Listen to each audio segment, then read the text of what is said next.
तो यहाँ पे सुनो, आप लोग काफी दिनों से मेरे पास कमेंट कर रहे थे कि सर 1 मार्च को हमारा क्या है गणित का पेपर है और अभी तक हमारा गणित का तैयारी नहीं हुआ है। और यहाँ पे सुन बता रहे थे कि सर गणित में क्या है बहुत सारे प्रश्न है, हमें ये नहीं समझ में आ रहा है कि कौन सा प्रश्न तैयार करें कि बोर्ड परीक्षा 2025 में आपको गणित में बढ़िया से बढ़िया नंबर मिल जाए। तो सुन, आज से आपका गणित का टेंशन खत्म होने वाला है। यहाँ पे मात्र आप लोग 50 प्रश्न देख लीजिए 1 मार्च 2025 को, इससे बाहर कोई भी प्रश्न नहीं आने वाला। यहाँ पे बता दो इस वीडियो में क्या करूंगा, सभी चैप्टरों का इंपॉर्टेंट प्रश्न कराऊंगा। अगर आप भी कक्षा 10वीं के छात्र होंगे, आप भी गणित पढ़ते होंगे और अभी क्या है 1 मार्च को क्या है गणित का पेपर और आप भी गणित को लेकर काफी परेशान है, आपको ये नहीं समझ में आ रहा है कि कौन सा प्रश्न तैयार करें, तो इस वीडियो को बिल्कुल ध्यान से देखिएगा और इस वीडियो को स्टार्ट करते हैं और गणित के 50 प्रश्नों का आपको सोल्यूशन करा देते हैं जो बोर्ड परीक्षा में आपका आने वाला है। तो चलिए वीडियो को स्टार्ट करते हैं। सभी लोग यहाँ पे रेडी रहिए प्रश्नों का आंसर देने के लिए, चूंकि आप लोग सबसे पहले अपने आप को पहचान लीजिएगा क्या ये प्रश्न आपको तैयार है कि नहीं तैयार है, आप लोग कमेंट सेक्शन में जरूर बताइएगा। आपको सामने प्रश्न नंबर 1 आ गया है, यहाँ पे दिया गया एक संख्या 156 का अभाज्य गुणनखंड है। जल्दी से आप लोग बताइए संख्या 156 का अभाज्य गुणनखंड क्या होगा। यहाँ पे 4 ऑप्शन आपको दिखाई दे रहा होगा, तो जल्दी से सबसे पहले आप लोग कमेंट कर दीजिए,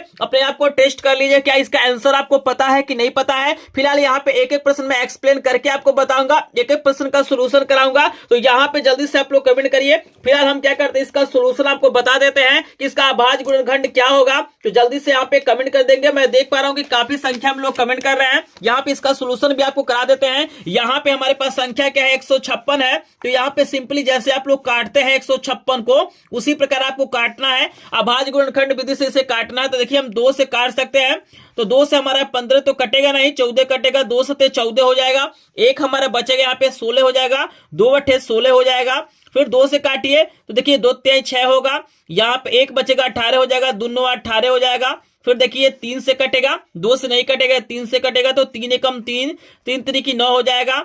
फिर यहाँ पे देखिए 13 हमारा एक बार में कट जाएगा 13 से, यानी हम लोग क्या कर सकते हैं यहाँ पे लिख सकते हैं 156 को हम लोग लिख सकते हैं, देखिएगा 2 पे घात 2 गुणे 3 गुणे हमारा क्या हो जाएगा 13 हो जाएगा। तो यहाँ पे देख सकते हैं 156 का जो हमारा अभाज्य गुणनखंड है 2 पे घात 2 और गुणे 3 गुणे 13 है। तो यहाँ पे अगर हम ऑप्शन की बात करें तो यहाँ पे देख सकते हैं आपको 4 ऑप्शन दिया गया है और यहाँ पे देख सकते हैं हमारा जो करेक्ट आंसर हो जाएगा बी वाला हो जाएगा। तो पहले का हमारा करेक्ट आंसर क्या हो जाएगा बी वाला हो जाएगा। अगर आपने बी वाला ऑप्शन दिया है तो आपका ऑप्शन बिल्कुल करेक्ट है, आपको याद रखना है। चलिए यहाँ पे दूसरा प्रश्न भी देख लीजिए, दूसरा प्रश्न भी काफी इंपॉर्टेंट है। जो भी प्रश्न मैं करा रहा हूं बिल्कुल इसी तरह के प्रश्न क्या होते हैं बोर्ड परीक्षाओं में पूछे जाते हैं। तो विश्वास नहीं हो रहा है तो आप पिछले 5 सालों का पेपर उठा लीजिएगा, आप लोग देख लीजिएगा, इससे बाहर कोई भी प्रश्न नहीं आया होगा। और यहाँ पे इस वीडियो की सबसे बड़ी विशेषता यह है कि आपको एक एक प्रश्न यहाँ पे सॉल्व करके दिखाया जाएगा। अगर आपने गणित में बिल्कुल कुछ भी नहीं पढ़ा है फिर भी आपको ये प्रश्न समझ में आ जाएगा। तो यहाँ पे देखिए दूसरा प्रश्न आपको दिया गया है कि 148/185 का सरलतम रूप होगा। तो यहाँ पे आपको मैं तरीका बता देता हूं कि जब भी आपके सामने ऐसा प्रश्न आए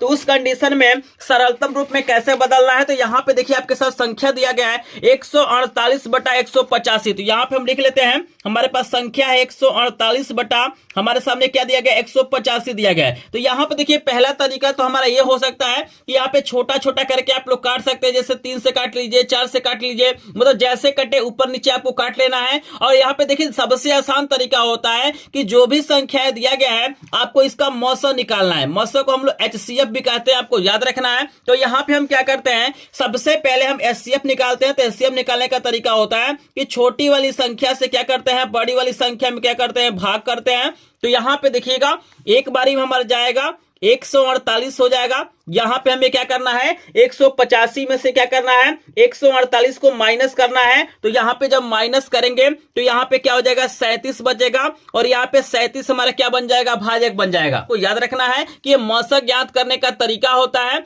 तो जो भी हमारा शेषफल होता है वो भाजक बन जाता है और इसके ऊपर जो भाजक होता है वो हमारा ये भाज्य बन जाता है। तो यहाँ पे 148 हो जाएगा और यहाँ पे देखिए 37 से क्या करना आपको 148 को काटना है। तो यहाँ पे हमारा 4 बारी में कट जाएगा, 4 बारी में क्या होता है 148 आता है, शेषफल हमारा 0 हो जाएगा। और जहां पे शेषफल 0 आता है उसका जो हमारा भाजक होता है वही HCF होता है, इसका मौसा होता है। तो 37 हमारा क्या हो जाएगा मौसा हो जाएगा। तो हमें क्या करना है 148/185 को क्या करना है सरलतम रूप में बदलना है। इसका तरीका आपको याद रखना है कि क्या करना है इन दोनों के मौसों से क्या करना है आपको ऊपर और नीचे क्या करना है भाग करना है। क्या करना है, इसके मौसों से ऊपर और नीचे क्या करना है, हमें भाग करना है। तो जैसे ही भाग करेंगे तो ये 37 से क्या होगा, ये 4 बार में कटेगा, और ये देखिएगा 37 से हमारा क्या होगा, 5 बार में कटेगा। तो 4/5 क्या हो जाएगा, इस हो जाएगा, इसका सरलतम रूप हो जाएगा। बस आपको तरीका याद रखना है। हो सकता है बोर्ड एग्जाम में यहाँ पे अंक बदल सकता है, लेकिन इस तरीके के प्रश्न क्या होंगे, 100% बोर्ड परीक्षाओं में पूछे जाते हैं। तो यहाँ पे तरीका आपको फॉलो करना है कि जो भी आपको संख्या देगा उसका आपको मौसा निकालना है, और उस मौसा से ऊपर नीचे भाग करेंगे तो जो भी संख्या आएगा वही उसका सरलतम रूप हो जाएगा। तो यहाँ पे देख सकते हैं 4/5 हमारा करेक्ट आंसर है। तो यहाँ पे हम लोग देख सकते हैं कि हमारा बी वाला ऑप्शन यहाँ पर भी क्या हो जाएगा, करेक्ट हो जाएगा। आई होप आपको समझ में आ रहा होगा, एक एक प्रश्न आपको समझ में आएगा, बस वीडियो को ध्यान से देखिएगा। वीडियो थोड़ा सा लंबा हो सकता है क्योंकि गणित के प्रश्न है, यहाँ पे एक एक प्रश्न को समझाने में हम थोड़ा सा समय लेंगे, ताकि आपको आज ही ये सभी प्रश्न तैयार हो जाए और आपको अलग से वीडियो देखने की कोई जरूरत न पड़े। यहाँ पे देखिए तीसरा प्रश्न आपको दिया गया है, बहुत ही प्यारा प्रश्न दिया गया है, बोर्ड परीक्षा में आने वाला प्रश्न है कि वह छोटी से छोटी संख्या जिसको 35, 56 और 91 से विभाजित करने पे प्रत्येक दशा में 7 शेषफल होगा। तो यहाँ पे याद रखना है ना, जब भी आपके सामने यहाँ पे प्रश्न दे तो कभी कभी छोटी से छोटी संख्या देता है और कभी बड़ी से बड़ी संख्या देता है। तो आपको बता दूं कि जब छोटी से छोटी संख्या देता है तो इसका हम लोग निकालते हैं एलसीएम। क्या निकालते हैं, एलसीएम। जो भी एलसीएम आता है उसे में हम लोग क्या करते हैं, शेषफल को क्या करते हैं, जोड़ देते हैं, तो वही हमारा आंसर हो जाता है। लेकिन जब बड़ी से बड़ी देता है तो वहां पे हम लोग क्या करते हैं, इसका एचसीएफ निकालते हैं, यानी मौसा निकालते हैं, और उसमें शेषफल को क्या करते हैं, जोड़ देते हैं। तो यहाँ पे छोटी से छोटी बोला जा रहा है, तो सबसे पहले 35, 56 और 91 का हम लोग क्या करेंगे, लौसा निकालेंगे। लौसा निकालने के बाद से जो भी संख्या आएगा उसमें हम 7 जोड़ देंगे, वही हमारा क्या हो जाएगा, आंसर हो जाएगा। तो यहाँ पे हम लोग सबसे पहले जो भी संख्या हमारे पास है, देखिएगा 35 है, 56 है, 91 है। तो लौसा निकालने का बहुत सारा तरीका होता है, आप चाहें तो डायरेक्ट यहाँ पे जैसे आप लोग निकालते हैं ना, यहाँ पे 35 हमारा है, यहाँ पे 56 है और 91 है। तो आप चाहे तो सिंपल तरीके से भी एलसीएम यहाँ पे निकाल सकते हैं, जैसे आप चाहें वैसे निकाल सकते हैं, ठीक है ना। यहाँ पे हम सिंपली आपको निकाल के दिखा देते हैं। तो चलिए हम ऐसे ही निकाल लेते हैं। हमारे पास क्या है, 35 है, और यहाँ पे क्या है, 56 है, और यहाँ पे क्या है, 91 है। तो यहाँ पे हमारा क्या होगा, सबसे छोटे संख्या से काटेंगे तो सबसे पहले यहाँ पे 2 से कट जाएगा। तो देखिए 35 तो कटेगा नहीं, तो 35 को वैसे लिख देंगे। 56 हमारा 2 से कट जाएगा, 2 दूना 4, 2 चौको 8 हो जाएगा। 91 वैसे रह जाएगा। फिर देखिए 2 से काटिए तो ये 35 तो हमारा वैसे रहेगा, ये 2 एकम 2, 2 चौको 8 हो जाएगा, यहाँ पे 91 हो जाएगा। फिर देखिए 2 से काटिए तो यहाँ पे 35 हो जाएगा, और यहाँ पे 2 सत्ते 14, और यहाँ पे क्या हो जाएगा, 91 हो जाएगा। फिर देखिए 3 से तो कटेगा नहीं, हमारा क्या होगा, 5 से कटेगा। तो 5 सत्ते हमारा 35 हो जाएगा, और 7 वैसे रहेगा। ये 5 से तो कटेगा नहीं, तो 91 हमारा वैसे रहेगा। फिर देखिएगा यहाँ पे हमें क्या करना है, 5 से तो कटेगा नहीं, तो यहाँ पे हम लोग 7 से काटेंगे। तो यहाँ पे 7 एकम 7, 7 एकम 7, और यहाँ 13 सत्ते 91 होता है, तो 13 हो जाएगा। फिर देखिएगा यहाँ पे 13 से काटिए तो 1, 1, 1 हो जाएगा। तो जहां पे 1, 1 आता है वहीं पे छोड़ देते हैं। सिंपली हम एलसीएम की अगर बात करें तो यहाँ पे एलसीएम हमारा क्या हो जाएगा, इसको गुणा कर लेना है, यानी 2 गुणे 2 गुणे 2 गुणे 5 गुणे 7 गुणे 13, इसका हम क्या करेंगे, गुणा करेंगे।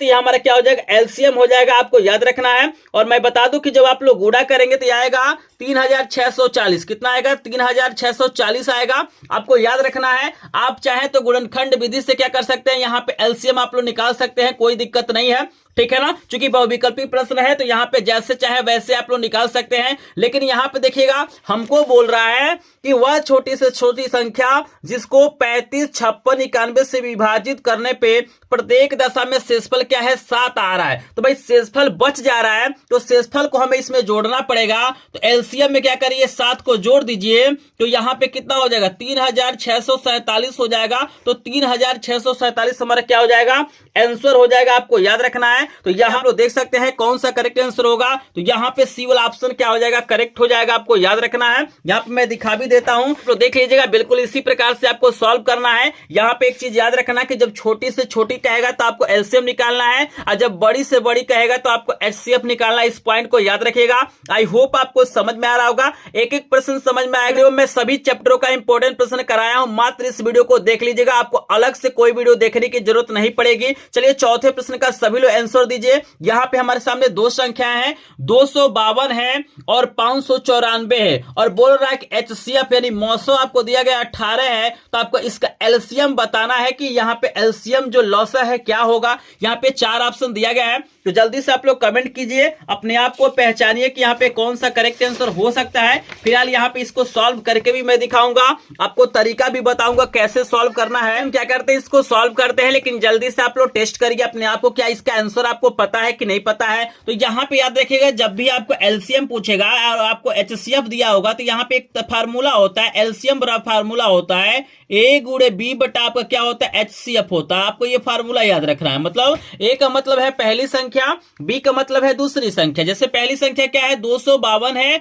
और दूसरी संख्या क्या है, 594 है। तो यहाँ पे देखिए पहली संख्या मतलब A का मान हमारा है 252, ठीक है ना जी, और गुणे B की वैल्यू कितना दिया गया है, 594, तो यहाँ पे हो जाएगा 594, और बटे हमारा HCF कितना दिया गया, 18 दिया गया है। सिंपली 18 से आपको यहाँ पे 252 या 594 को काटना है। तो अगर हम 252 की बात करें तो 18 से हमारा 252 क्या हो जाएगा, 14 बारी में कट जाएगा, आपको याद रखना है।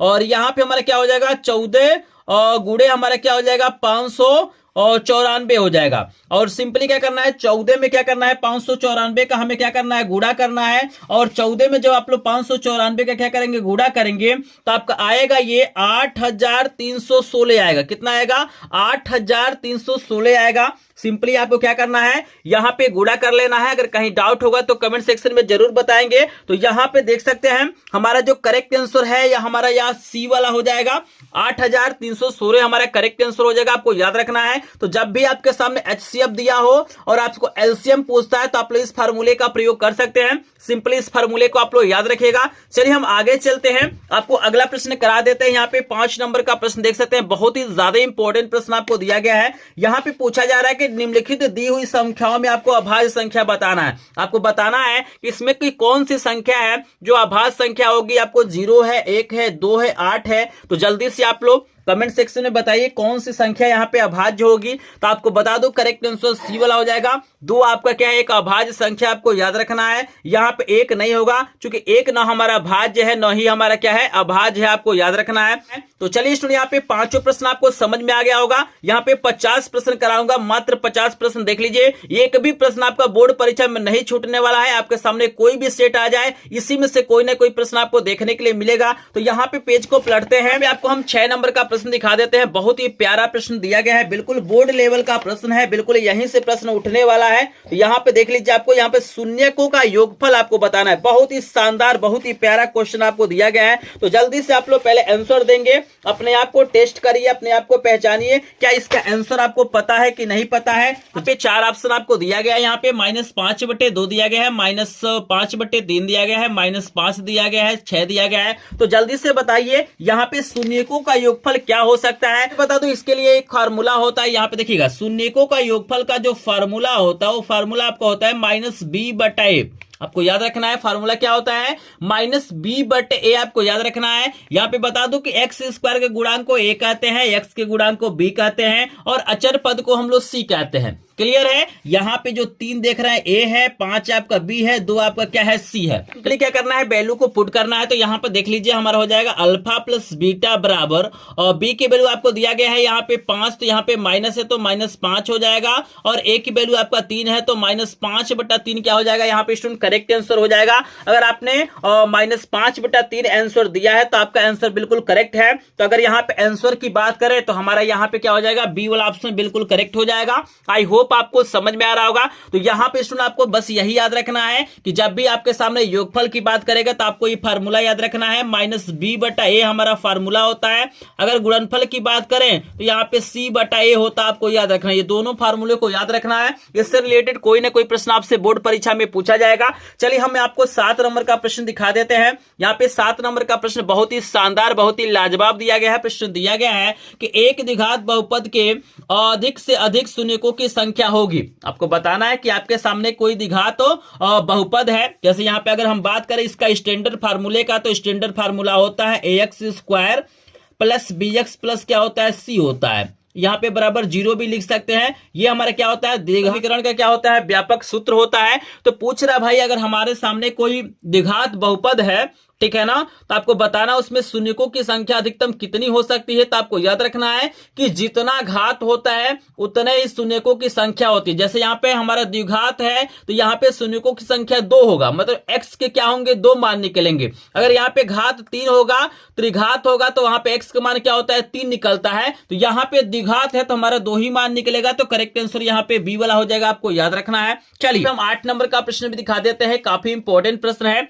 प्रश्न दिया गया है कि यदि द्विघात बहुपद k-1 into x square plus के प्लस 1 के शून्यकों में से एक शून्यक -3 है तो k का मान आपको बताना है। तो जल्दी से मुझे बताइए कि k का मान क्या होगा, जल्दी से बताइए। 4 ऑप्शन आपको दिया गया है, मैं यहाँ पे सॉल्व करके भी आपको दिखाऊंगा। सबसे पहले हम क्या करते हैं, यहाँ पे पेज पे प्रश्नों को लिख लेते हैं ताकि इसको आराम से हम लोग सॉल्व कर सके। तो यहाँ पे 8 नंबर का है और यहाँ पे हम क्या करते हैं, प्रश्न को लिख लेते हैं। तो बहुपद हमारे पास है k-1 और यहाँ पे इंटू एक्स स्क्वायर प्लस के एक्स प्लस 1, ठीक है ना। जब भी हम मान निकालेंगे तो यहाँ पे 0 मानना पड़ता है तभी मान निकल पाता है। और हमारा देखिए एक शून्यक दिया गया है, शून्य का मतलब x की वैल्यू दिया गया है -3। तो सिंपली क्या करना है, यहाँ पे जहां जहां x है वहां पे -3 रखेंगे और हमारा आंसर आ जाएगा। यहाँ पे ऑप्शन देख लीजिए, आप लोग सोच लीजिए, कमेंट करके बताइए, फिर इसको सॉल्व करते हैं। तो यहाँ पे क्या करेंगे, x बराबर -3 रखने पे जब भी आपको मान निकालना होगा इसको 0 मान लेंगे तभी आपका वैल्यू निकल पाएगा, आपको याद रखना है।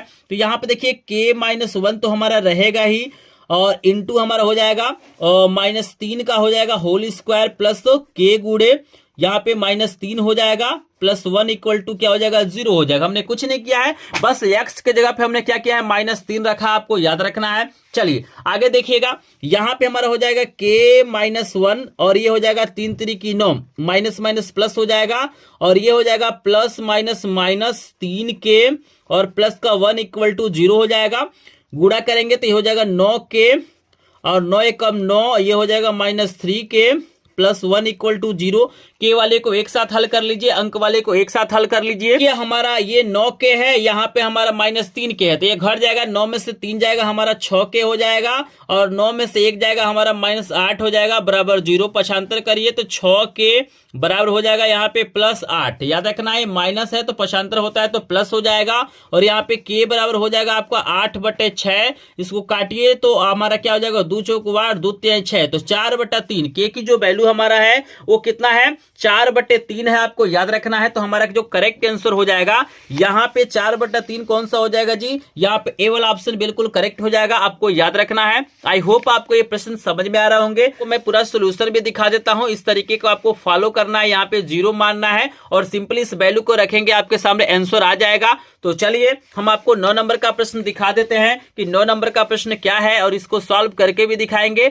एक एक प्रश्न आपको सॉल्व कराएंगे, बस वीडियो को ध्यान से देखिएगा। मात्र ये 50 प्रश्न देख लीजिए, इसी में से कोई ना कोई प्रश्न आपके सामने आने वाला है। तो यहाँ पे देख लीजिए 9 नंबर का प्रश्न भी आपको दिखाई दे रहा होगा। देख सकते हैं हमने प्रश्न नंबर 9 को लिख लिया, अब इसको हम सॉल्व करेंगे और चेक करेंगे हमारा आंसर क्या होगा। और यहाँ पे बता दूं, अगर आपको आंसर लाना है तो यहाँ पे 8 को 18 बनाना पड़ेगा, क्योंकि यहाँ पे 18 होगा, ठीक है ना। यहाँ पे हमारा 18 होगा, आपको याद रखना है। तो चलिए इसको सॉल्व करते हैं। तो यहाँ पे देख सकते हैं हमने यहाँ पे समीकरण नंबर 1 को लिखा है, समीकरण नंबर 2 को लिखा है। और आपको बता दूं कि जब भी हमारे सामने ऐसे रैखिक समीकरण आते हैं तो इनको सॉल्व करने की 3 विधियां हैं। एक हमारा क्या होता है, प्रतिस्थापन विधि होता है, एक हमारा विलोपन विधि होता है, एक बृहज्गुणन विधि होता है। तो हम क्या करेंगे, प्रतिस्थापन विधि से इसको नहीं सॉल्व करेंगे, हम लोग क्या करेंगे यहाँ पे विलोपन विधि से सॉल्व करेंगे। और आपको बता दूं कि विलोपन विधि से सॉल्व करने के लिए हमें क्या करना पड़ता है, किसी एक गुणांक को बराबर करना होता है। जैसे देखिए यहाँ पे 2 है x के आगे और यहाँ पे 1 है, तो हमें या तो दोनों को 2 बनाना पड़ेगा, नहीं तो दोनों को 1 बनाना पड़ेगा। जैसे देखिए यहाँ पे y की गुणांक की बात करें तो यहाँ पे 3 है, यहाँ पे 2 है,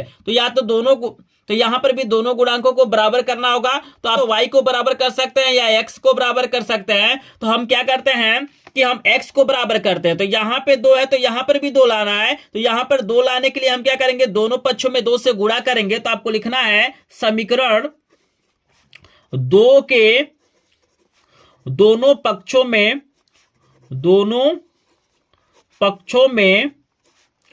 2 से गुणा करने पर भाई हमें गुणांक बराबर तभी होगा जब हम 2 से गुणा करेंगे, तभी नहीं यहाँ पे 2 आएगा। तो गुणा करेंगे तो यहाँ पे हो जाएगा 2x हो जाएगा, और 2 दूना यहाँ पे क्या हो जाएगा 4y हो जाएगा, और इस पक्ष में भी गुणा करेंगे तो 2 दूना 4 हो जाएगा। ये समीकरण नंबर 3 बन जाएगा। अब यहाँ पे देख सकते हैं कि यहाँ पर भी 2x है और यहाँ पर भी 2x। अब दोनों का गुणांक बराबर हो गया, और आपको याद रखना है कि दोनों का चिन्ह समान है, यहाँ पर भी प्लस है, यहाँ पर भी प्लस है। तो आपको याद रखना है कि जब भी चिन्ह समान होता है तो समीकरण को घटाया जाता है। तो देखिएगा हम 2 को नहीं लेंगे, हम समीकरण 1 में से समीकरण 3 को घटाएंगे। तो यहाँ पे लिखेंगे समीकरण 1 माइनस समीकरण नंबर 3, और घटाने के लिए हमें ऊपर नीचे लिखना होगा। तो समीकरण हमारा 1 है 2x प्लस 3y बराबर हमारा क्या है 18 है, और तीसरा समीकरण की बात करें तो हमारा है 2x माइनस 4y बराबर हमारा 4 है। और जब भी समीकरण को घटाया जाता है तो आपको याद रखना है कि चिन्ह बदल जाता है। तो प्लस है तो माइनस हो जाएगा, माइनस है तो प्लस हो जाएगा, प्लस है तो माइनस हो जाएगा। और यहाँ पे एक चीज और बता दूं कि जब भी समीकरण को जोड़िएगा तो चिन्ह में कोई परिवर्तन नहीं करते हैं, तो 2x से 2x कट जाएगा। और यहाँ पे देखिए दोनों प्लस है, जैसे नीचे वाला चिन्ह लेते हैं तो 4 3 कितना हो जाएगा 7y हो जाएगा। और यहाँ पे जब 18 में से 4 घटाएंगे तो यहाँ पे 14 हो जाएगा। और यहाँ पे देखिए 7 गुणा इधर जाएगा तो भाग हो जाएगा। तो y बराबर क्या हो जाएगा 14 बटा यहाँ पे 7 हो जाएगा, काटेंगे तो 7 दूना 14। तो y की वैल्यू कितना आ गया जी 2 आ गया। अब सिंपली क्या करना है, इस वैल्यू को या तो समीकरण 1 में रखिए, 2 में रखिए, 3 में रखिए, कहीं भी रखेंगे आपका आंसर आ जाएगा। तो हम क्या करते हैं समीकरण 2 को ले लेते हैं, ठीक है ना। और समीकरण 2 नंबर हमारा क्या है x माइनस 2, y की वैल्यू कितना आया है 2 आया है, और बराबर हमारा 2 दिया हुआ है। तो x माइनस 4 बराबर का 2 हो जाएगा।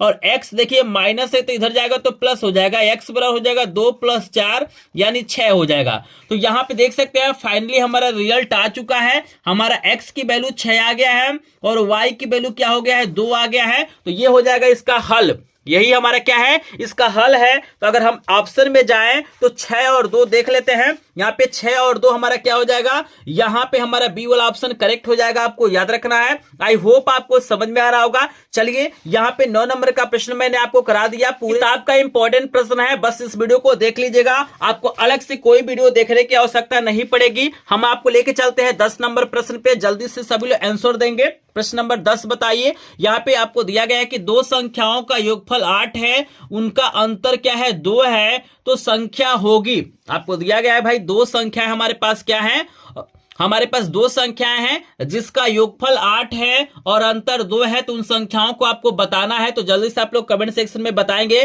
कि कौन से ऐसी संख्या है जिसका योगफल 8 होगा और अंतर 2 होगा। इसको बिना हल किए हुए भी आप बता सकते हैं। जैसे देखिएगा अगर हम इस संख्या की बात करें तो इन दोनों को जोड़ेंगे तो कितना हो जाएगा 8 हो रहा है। जैसे 6 और 2 को जोड़ेंगे तो 8 होगा और 6 में से 2 घटाएंगे तो 4 हो जाएगा। लेकिन हमारा अंतर क्या दिया हुआ है 2 दिया गया है। अगर इसकी बात करें तो देखिए 5 3 को जोड़ेंगे तो 8 आ जा रहा है और 5 में से 3 घटाएंगे तो 2 हो जाएगा। तो करेक्ट आंसर आपका बी वाला हो जाएगा। दोनों को जोड़ेंगे तो 7 3 10 हो रहा है, तो ये 8 तो हो नहीं रहा है। यहाँ पे 2 1 3 हो रहा है। तो यहाँ पे देख सकते हैं इस तरीके से सिंपली क्या कर सकते हैं, बी वाला ऑप्शन आप लोग करेक्ट कर सकते हैं। अगर आप चाहें तो इसको हल भी कर सकते हैं। हल कैसे कर सकते हैं, मान लीजिए पहली संख्या x है और दूसरी संख्या y है, तो इनका योगफल दिया हुआ 8, समीकरण 1 बनाएंगे और अंतर आपको दिया गया है 2, तो x माइनस वाई बराबर हो जाएगा 2, समीकरण 2 बनाएंगे।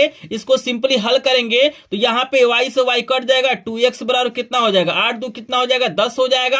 अगर x की बात करें तो यहाँ पे हमारा 10/2 हो जाएगा, यहाँ पे भाग करेंगे 5 हो जाएगा और इस मान को किसी समीकरण में रख देंगे, आपका 3 आ जाएगा। तो इसको हल भी कर सकते हैं, लेकिन इन सवालों को हम लोग सिंपली भी क्या कर सकते हैं, समझ सकते हैं। आई होप आपको 10 नंबर का प्रश्न समझ में आया होगा। जिनको भी 10 नंबर का प्रश्न समझ में आया होगा प्लीज वीडियो को लाइक कर देंगे। चैनल पे पहली बार आए होंगे तो चैनल को सब्सक्राइब करेंगे। और यहाँ पे बता दूं कि मेरे पास क्या है, सभी विषयों के 100+ प्रश्नों का मेरे पास क्या है PDF नोट है और वीडियो है। अगर आपने अन्य वीडियो को नहीं देखा होगा तो चैनल पे मेरा वीडियो मिल जाएगा, आप लोग देख लीजिएगा। और यहाँ पे जल्दी से मुझे ये भी बता देंगे कि 10 में से कितने प्रश्न आपको समझ में आ गए हैं, कितने प्रश्न आपको पहले से तैयार थे, यानी कितने प्रश्नों का आंसर आपने सही दिया है। तो जल्दी से मुझे कमेंट सेक्शन में बता देंगे। तो चलिए यहाँ पे काफी लोग बता रहे हैं कि सर हमको तैयार है, और यहाँ के यहाँ पे प्रश्न समझ में आ रहे हैं। तो जिनको जिनको प्रश्न समझ में आया होगा प्लीज वीडियो को लाइक जरूर कर देंगे और चैनल को सब्सक्राइब करेंगे और यहाँ पे एक एक प्रश्न आपको समझ में आएगा। चलिए हम लेके चलते हैं 11 नंबर प्रश्न पे और यहाँ पे देख सकते हैं 11 नंबर का प्रश्न आपको दिखाई दे रहा होगा। यहाँ पे आपको दो समीकरण दिया गया है, आपको हल करके बताना कि इसका यहाँ पे मान क्या होगा। यहाँ पे दो ऑप्शन दिया गया है, आपको मैं पेज को पलटता हूं, यहाँ पे देख सकते हैं दो और ऑप्शन आपको दिया गया है, ठीक है ना। तो जल्दी से आप लोग कमेंट सेक्शन में बताएंगे कौन सा ऑप्शन करेक्ट होगा। अभी मैंने 10 नंबर का जो प्रश्न बताया है बिल्कुल उसी तरह से इसको हल करेंगे, तो जल्दी से आप लोग हल करिए और बताइए इसका करेक्ट आंसर क्या हो सकता है। क्योंकि जैसे जैसे वीडियो देखते जाएंगे आपको सारे प्रश्न समझ में आ जाएंगे। तो यहाँ पे देखिए हम लिख लेते हैं, यहाँ पे हम क्या करते हैं क्वेश्चन को लिख लेते हैं, 11 नंबर डाल देते हैं। हमको समीकरण दिया गया x - y बराबर 2 और x + y बराबर हमको दिया गया है 2, ठीक है ना जी। यही समीकरण है, यहाँ पे गुणांक बराबर है तो हम क्या करते हैं y से y को काट लेते हैं, समीकरण को जोड़ रहे हैं। ये हो जाएगा 2x बराबर हमारा 4 हो जाएगा। x की बात करें तो यहाँ पे गुणा है तो इधर जाएगा तो भाग 4/2 हो जाएगा, कट के हमारा 2 आ जाएगा। x की वैल्यू 2 आ गया। अब इस वैल्यू को हम समीकरण नंबर 1 में रख देते हैं या 2 में रख लेते हैं। तो 1 में जब रखेंगे तो देखिए x की जगह पे 2 रख रहा है, 2 - y बराबर हो जाएगा 2, ठीक है ना जी। माइनस y बराबर हो जाएगा 2 - 2, ठीक है। ये प्लस है तो इधर जाएगा तो माइनस हो जाएगा। अब -y बराबर हो जाएगा 0, यानी y की वैल्यू क्या हो जाएगा 0। तो यहाँ पे देखिए x की वैल्यू कितना हो गया 2 हो गया और y की वैल्यू क्या हो गया 0 हो गया। तो यहाँ पे 2 और 0 हमारा क्या हो जाएगा करेक्ट आंसर हो जाएगा। तो चलिए ऑप्शन को चेक कर लेते हैं। तो यहाँ पे देखिए x की वैल्यू 2, y की वैल्यू 0, तो बी वाला ऑप्शन क्या हो जाएगा करेक्ट हो जाएगा। आई होप आपको ये भी प्रश्न समझ में आ गया होगा। चलिए हम लेके चलते हैं आपको 12 नंबर प्रश्न पे। मात्र 50 प्रश्न देख लीजिए, पूरे किताब का सभी चैप्टरों का इंपॉर्टेंट प्रश्न है। मात्र 50 प्रश्न देख के जाइए, सभी प्रश्न आपका सॉल्व हो जाएगा। लेकिन वीडियो को ध्यान से देखेंगे, लास्ट तक देखेंगे, तभी आप लोग प्रश्नों का सोल्यूशन कर पाएंगे। चलिए यहाँ पे अभी मैंने योगफल का आपको फार्मूला बताया है, यहाँ पे मूलों का योगफल पूछा जा रहा है। यहाँ पे आपको समीकरण दिया हुआ देख सकते हैं, आपको बहुपद दिया हुआ है, समीकरण दिया गया है 5x² - 3x + 2 बराबर 0। आपको मूलों का योगफल बताना है, अल्फा प्लस बीटा की वैल्यू बताना है। यहाँ पे मैं लिख भी देता हूं फार्मूला, -b/a फार्मूला होता है। जल्दी से बताएंगे कि यहाँ पे योगफल क्या हो सकता है। 3/5 हो सकता है, -3/5 हो सकता है, 2/5 हो सकता है, -2/5 हो सकता है। जल्दी से आप लोग आंसर देंगे। यहाँ पे बता दूं x² के गुणांक को a कहते हैं, x के गुणांक को b कहते हैं और अचर पद को हम लोग c कहते हैं। तो यहाँ पे देखिएगा हमारे पास पहला हमारा माइनस दिया हुआ है और b की वैल्यू हमारा -3 है, तो यहाँ पे b की वैल्यू लिख लेते हैं। a की वैल्यू 5 है और यहाँ पे देखिए माइनस माइनस प्लस हो जाएगा, 3 क्या हो जाएगा 5 हो जाएगा। तो करेक्ट आंसर कौन सा होगा 3/5 हो जाएगा। तो ए वाला ऑप्शन बिल्कुल करेक्ट है। आई होप आपको समझ में आ रहा होगा। चल के चलते हैं 13 नंबर प्रश्न पे। लेकिन जो लोग वीडियो को लाइक नहीं किए होंगे प्लीज वीडियो को लाइक कर देंगे, क्योंकि आप लोग पूरे यूट्यूब पे ढूंढ लीजिएगा, ऐसा वीडियो आपको कहीं पर भी देखने के लिए नहीं मिलेगा। और यही सब प्रश्न क्या होते हैं बोर्ड परीक्षाओं में पूछे जाते हैं। तो चलिए अगला प्रश्न आपके सामने दे दिया गया है, देख सकते हैं बहुत ही शानदार प्रश्न आपको दिया गया है कि यदि द्विघात समीकरण 3x² - 6s + k बराबर 0 के मूल समान है तो k का मान आपको बताना है। आपको बता दो कि बहुत ही ज्यादा इंपॉर्टेंट है, ये 100% बोर्ड परीक्षा में आएगा, इसको कोई नहीं रोक सकता है। k का मान, p का मान, यहाँ पे मूल समान है, बराबर है, इस तरीके से प्रश्न पूछा जाता है। तो यहाँ पे जल्दी से बताइए, यहाँ पे अगर मूल बराबर है तो k का मान क्या होगा, 3 होगा, 6 होगा, 9 होगा या 12 होगा। जल्दी से बताइए। इसके लिए सिंपल एक फार्मूला आपको याद रखना है कि जब भी मूल बराबर होता है तो जो विविधकर की वैल्यू होती है b² - 4ac की वैल्यू क्या होती है, 0 के बराबर होती है। बस ये फार्मूला याद रखना है कि जब भी आपको दे कि मूल बराबर है या मूल समान है, कंडीशन में आपको एक ही फार्मूला याद रखना है कि b² - 4ac की जो वैल्यू होती है वो 0 की बराबर होती है। और अभी मैंने बताया कि x² के गुणांक को a कहते हैं, x के गुणांक को b कहते हैं और अचर पद को c कहते हैं। तो यहाँ पे वैल्यू को पुट करिए। देखिए b की वैल्यू आपको दिया गया -6, स्क्वायर है तो स्क्वायर लगाएंगे, -4 गुणे a की वैल्यू 3 है, c की वैल्यू k है, बराबर का 0 हो जाएगा। बस इसी को सॉल्व करिए तो 6 गुणे 6 36 हो जाएगा, ये 4 तो आपका 12 k हो जाएगा, बराबर का 0 हो जाएगा। ठीक है ना। यहाँ पे -12 के बराबर हो जाएगा -36 हो जाएगा।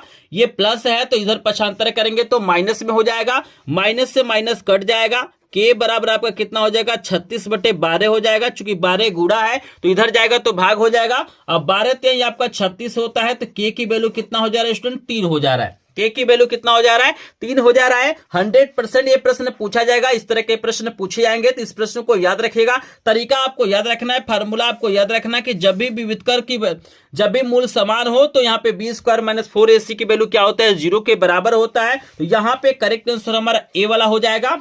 आई होप आप लोग समझ पा रहे होंगे। एक बार मैं और दिखा दे रहा हूं, इसको ध्यान से देख लीजिएगा। चलिए आपको अगला प्रश्न दिखा देते हैं। यहां पे 14 नंबर का प्रश्न दिया गया है कि यदि समीकरण X square minus 4x plus A बराबर 0 के कोई वास्तविक मूल नहीं है। याद रखिएगा, यहां पे आपको याद रखना है कि कोई वास्तविक मूल का मतलब होता है काल्पनिक मूल, और आपका कोई वास्तविक मूल तभी प्राप्त होता है जब भी क्या होता है डी की वैल्यू जो विविधकर की वैल्यू है वो 0 से क्या होती है कम होती है। क्या होती है 0 से क्या होती है जब कम होती है। जैसे माइनस में जब वैल्यू होता है, जैसे मान लीजिए -1 है, -2 है, -3 है, ये जो भी वैल्यू है सब क्या है 0 से क्या है छोटे हैं। ठीक है ना। तो इस कंडीशन में क्या होता है मूल हमारा क्या होता है वास्तविक नहीं होता है। तो अगर हम 14 नंबर प्रश्न की बात करें तो आपको याद रखना है कि 14 नंबर का जो करेक्ट आंसर हो जाएगा यहां पे हमारा यहां पे बी वाला हो जाएगा कि जब क्या होता है यहां पे ए की जो वैल्यू है हमारा क्या होगा 4 से छोटा होगा।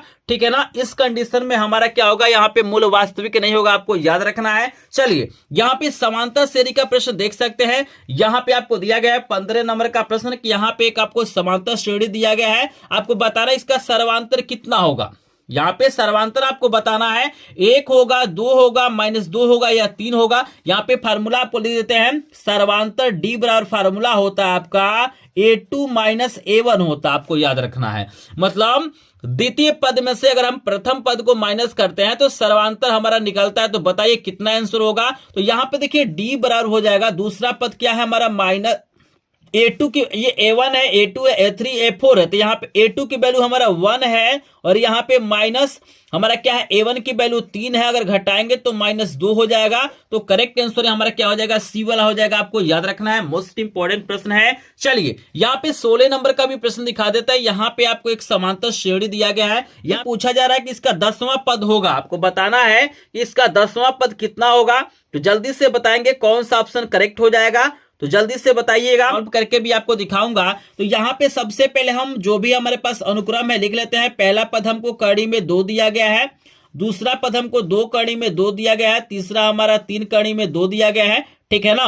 इस तरीके से हमको दिया हुआ है। और यहाँ पे 10वां पद n की वैल्यू हमारा क्या दिया गया है 10 दिया गया है। और यहाँ पे बता दूं कि यहाँ पे nवां पद का फार्मूला होता है an, यहाँ पे फार्मूला होता है a प्लस n-1 इंटू हमारा क्या होता है डी होता है। ये फार्मूला आपको याद रखना है। प्रारंभ से nवां पद का फार्मूला होता है an बराबर होता है a plus n-1 into D होता है। और यहाँ पे बता दो a हमारा प्रथम पद है, n हमारा पदों की संख्या है और d हमारा सर्वांतर है। तो यहाँ पे सबसे पहले यहाँ पे a की वैल्यू हमको दिया हुआ है, प्रथम पद कड़ी में 2 दिया गया है। अगर हम n की बात करें तो n की वैल्यू हमको 10 दिया गया है। यहाँ पे d अगर निकालें तो d बराबर क्या होता है हमारा होता है दूसरे वाले पद में से पहले वाले को हमें क्या करना है माइनस करना है। तो देखिए 2 कड़ी में 2 हमारा दूसरा पद है और कड़ी में 2 हमारा पहला पद है। जब इसको माइनस करेंगे तो 2 में से 1 निकल जाएगा। तो यहाँ पे क्या हो जाएगा कड़ी में 2 हो जाएगा। देखिए 2 कड़ी 2 में से मतलब भाई 2 कड़ी में 2 है और यहाँ पे 1 है। तो भाई 2 में से 1 निकल जाएगा तो 1 न बचेगा जी। अब यहाँ पे मान को रखिए फार्मूले में, तो A10 बराबर मतलब n की जगह पे 10, a का मान कितना है कड़ी में 2 प्लस n का मान 10 - 1 गुणे d का मान है कड़ी में 2। इस फार्मूले में हम वैल्यू को रखते हैं तो A10 बराबर हो जाएगा कड़ी में 2 प्लस ये हो जाएगा 9 और कड़ी में 2। अब देखिएगा 9 आए कितना हो जाएगा 10 कड़ी में 2। याद रखिएगा हमारा कितना हो जा रहा है 10 कड़ी में 2। अगर हम इसको अंदर करेंगे तो हो जाएगा कड़ी में 2 गुणे 10 गुणे 10, मतलब यही ना 2 बार रहता है तो 1 बार बाहर निकल जाता है।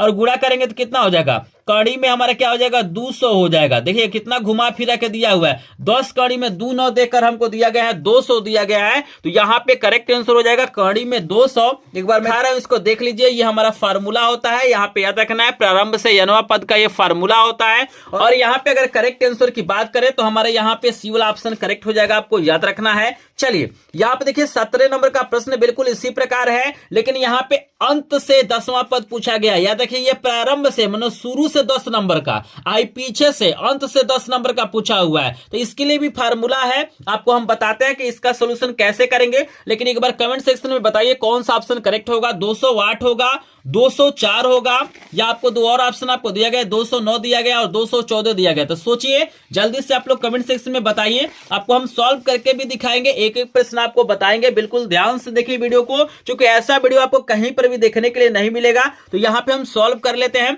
तो सबसे पहले हमारे पास जो भी पद है हम लिख लेते हैं, 4 है, 9 है, 14 है और यहाँ पे क्या है 254 है, ठीक है ना। और यहाँ पे देखिएगा सबसे पहले ए की वैल्यू प्रथम पद आपको 4 दिया गया है, या अंतिम पद को एल से दिखाते हैं, हमारा 254 दिया गया है। अगर सर्वांतर की बात करें तो दूसरे में से पहले वाले को घटाएंगे तो 9 में से हम क्या करते हैं 4 को घटाते हैं तो 5 हो जाएगा, ठीक है ना। और यहाँ पे देखिएगा हमने सारी चीजें लिख लिया है। और यहाँ पे बता दो कि अगर हम अंत से यनवा पद की बात करें, यहाँ पे हमें क्या करना है, अंत से हमें क्या करना है 10वां पद निकालना है। कितना पद निकालना है, 10वां पद निकालना है। तो यहाँ पे देखिए एन की वैल्यू आपको कितना दिया हुआ है, 10 दिया हुआ है। एन की वैल्यू कितना है, 10 है। इसके लिए फार्मूला आपको याद रखना है, L minus n minus 1 into हमारा क्या होता है डी होता है। ये अंत से यनवा पद का फार्मूला आपको याद रखना है। ये कौन सा फार्मूला है, अंत से यनवा पद आपको याद रखना है। यहां पे देखिए एल की वैल्यू कितना दिया गया है, 254 दिया गया है, माइनस एन के जगह पे 10 माइनस 1 गुणे डी की वैल्यू आपका 5 है। यहाँ पे वैल्यू को पुट कर दिया गया है। यहाँ पे देखिएगा 254 माइनस ये हो जाएगा 9 गुणे हमारा 5 हो जाएगा, 10 में से 1 घटाएंगे तो 9 हो जाएगा, और 254 माइनस हमारा 45 हो जाएगा। अब सिंपली क्या करना है, 254 में से आपको क्या करना है 45 माइनस करेंगे तो आपका 209 हो जाएगा। कितना हो जाएगा, 209 हो जाएगा। यही हमारा आंसर हो जाएगा। तो इस फार्मूले का आपको मेन रूप से याद रखना है। अंत से यनवा पद का फार्मूला ये होता है, और प्रारंभ से यनवा पद का होता है ए प्लस n माइनस 1 इंटू क्या होता है डी होता है। ये प्रारंभ से यनवा पद होता है, आपको याद रखना है। दोनों फार्मूले को याद रखेंगे, सिंपली आप लोग क्वेश्चन को सॉल्व करेंगे। तो 209 हम देख लेते हैं कौन सा ऑप्शन करेक्ट हो जाएगा। तो 209 तो इसमें हमारा पहला भी नहीं है, दूसरा भी नहीं है। हम देख लेते हैं, यहाँ पे तीसरा वाला देख सकते हैं, सी वाला ऑप्शन में 209 है, तो सी वाला ऑप्शन बिल्कुल करेक्ट हो जाएगा, आपको याद रखना है। चलिए यहाँ पे 18 नंबर का प्रश्न भी काफी इंपॉर्टेंट आपको दिया गया है, इसको भी सॉल्व करके आपको दिखाते हैं। यहाँ पे दिया हुआ है कि एक समांतर श्रेणी आपको दिया गया है, पूछ रहा है इसमें कौन सा पद 78 है। यहाँ पे पूछ रहा है कि भैया किस नंबर का हमारा पद क्या होगा, 78 होगा। यहाँ पे n की वैल्यू आपको बताना है, तो आप लोग जल्दी से कमेंट करेंगे कौन सा पद 78 होगा। इसको सॉल्व करते हैं, आप लोग सोच लीजिए, जैसे अपने आप को पहले टेस्ट कर लीजिए, क्या आपको आंसर पता है कि नहीं पता है। फिलहाल इसको मैं सॉल्व करके भी आपको दिखाऊंगा। तो यहाँ पे हम लिख लेते हैं, हमारा ए की वैल्यू हमारा 3 होगा, और डी की वैल्यू हमारा क्या हो जाएगा 8 माइनस 3 होगा। द्वितीय में से प्रथम को घटाएंगे तो यहाँ पे 5 हो जाएगा। या एन आपको दिया गया 78 दिया गया, मान लेते हैं कि भाई यनवा जो हमारा पद है, यन नंबर का पद हमारा क्या होगा 78 होगा। चूंकि यन की वैल्यू नहीं पता तो इसको क्वेश्चन मार्क बना लेते हैं। फार्मूला होता है ए एन बराबर फार्मूला होता है ए प्लस n माइनस 1 इंटू हमारा क्या होता है डी होता है। एन की वैल्यू देखिएगा, यनवा पद आपको दिया गया 78 है, ठीक है ना, और ए की वैल्यू आपको 3 दिया गया है। यहाँ पे n की मान निकालना, इसको वैसे ही छोड़ देते हैं। डी की वैल्यू 5 है, तो यहाँ पे हो जाएगा 78। यहाँ पे लिख लेते हैं 78 बराबर, यहाँ पे देखिए 3 प्लस यहाँ पे 5 से गुणा करिए तो 5 n हो जाएगा, 5 एकम 5 हो जाएगा। 78 बराबर, यहाँ पे देखिएगा हम क्या करते हैं 5 n को पहले लिख लेते हैं, और 5 में से 3 जाएगा माइनस 2 हो जाएगा। आई होप आप लोग समझ पा रहे होंगे, हमेशा बड़े का चिन्ह लिखा जाता है, आपको याद रखना है। ये माइनस से इधर पक्षांतर करेंगे तो प्लस हो जाएगा। तो 5 n बराबर हमारा हो जाएगा 78 प्लस का हो जाएगा 2, और 5 n बराबर हो जाएगा यहाँ पे हमारा 80 हो जाएगा।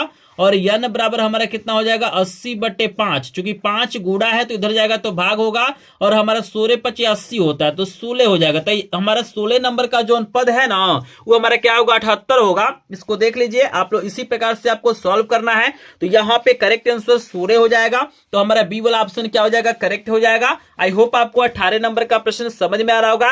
चलिए हम क्या करते हैं, आपको 19 नंबर का प्रश्न कराते हैं। बहुत ही प्यारा प्रश्न आपको दिया गया है, बहुत ही ज्यादा इंपॉर्टेंट प्रश्न है। यहाँ पे प्रश्न आपको दिया गया है 1 से 10 तक की धनात्मक सम संख्याओं का समांतर माध्य आपको बताना है, ठीक है ना। बहुत सिंपल फार्मूला होता है, आपको याद रखना है। यहां पे अगर समांतर माध्य की बात करें तो समांतर माध्य क्या होता है, कुल पदों का योग बटे पदों की संख्या। फार्मूला क्या होता है, कुल पदों का योग बटे पदों की संख्या, यानी टोटल संख्याओं को जोड़ना है और जितनी संख्या उसको भाग करना है। तो सबसे पहले कह रहा है 1 से 10 तक की धनात्मक सम संख्याओं का समांतर माध्य। तो देखिए सम संख्याएं क्या हो जाएंगी, 2 होंगी, 4 होंगी, 6 होंगी और यहाँ पे 8 होंगी, ठीक है होगा। ये हमारा धनात्मक संख्या होगा। तो यहाँ पे सिंपली फार्मूला होता है कि इनको जोड़ना है, मतलब इनको जोड़िए और जितनी संख्या उससे भाग करिए। तो देखिए यहाँ पे कितना हो जाएगा, 8 2 10 हो जाएगा, 6 4 10, यानी टोटल हमारी संख्या है 20 हो जाएगा।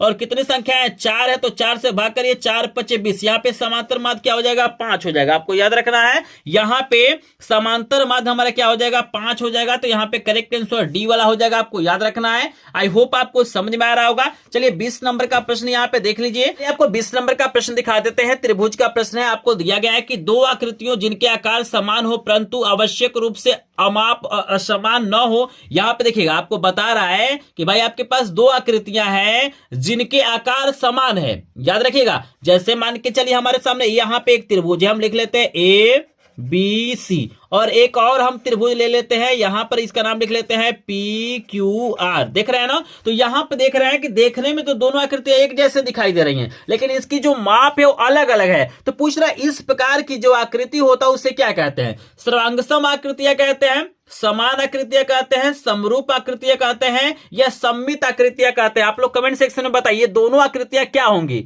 सर्वांगसम होंगी कि समरूप होंगी। तो आपको बता दो कि देखने में न समान लग रहा है, इनकी लंबाई चौड़ाई यहाँ पे अलग अलग है। तो याद रखिएगा जो देखने में एक जैसे लगते हैं तो समरूप होता है। याद रखना ये दोनों आकृतियां क्या है, समरूप है, आपको याद रखना है। अगर इनका जो अमाप है, जो माप है बराबर होता तो ये सर्वांगसम हो जाते हैं। क्लियर है, तो 20 का करेक्ट आंसर हमारा सी वाला हो जाएगा।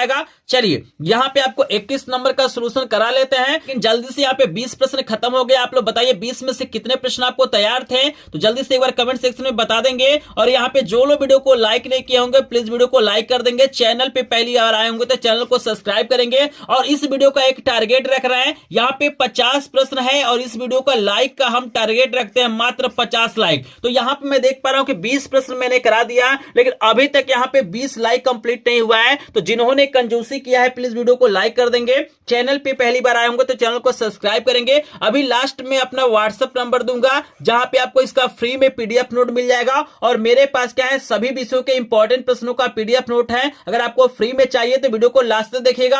आपको व्हाट्सएप नंबर दूंगा, वहां पे आपको क्या करना है, मैसेज करना है, आपको पीडीएफ नोट मिल जाएगा। आप चाहे तो हमारे ग्रुप को भी ज्वाइन करके पीडीएफ नोट ले सकते हैं, जिसका लिंक आपको डिस्क्रिप्शन में दिया गया है। तो चलिए हम 21 नंबर का प्रश्न करा देते हैं। आपके सामने देख सकते हैं 21 नंबर का बहुत ही शानदार, बहुत ही इंपॉर्टेंट प्रश्न आ गया है। 21 नंबर का प्रश्न काफी इंपॉर्टेंट है। यहाँ पे देखिए आपको दिया हुआ है कि एक त्रिभुज आपको दिया गया एबीसी के आधार बीसी के समांतर रेखाखंड पीक्यू खींचा गया है। और यहाँ पे आपको कह रहा है कि पीक्यू बटा बीसी का जो अनुपात है 1:3 है। तो एपी और पीबी का अनुपात आपको बताना है। 4 ऑप्शन आपको दिया गया है। तो जल्दी से सभी लोग प्रश्न नंबर 21 का आंसर मुझे कमेंट सेक्शन में बताइएगा। प्रश्न नंबर जो 21 है बहुत ही प्यारा, बहुत ही ज्यादा इंपॉर्टेंट है। तो एक बार पहले सोच लीजिए इसका करेक्ट आंसर क्या होगा, आप लोग कमेंट सेक्शन में बता देंगे।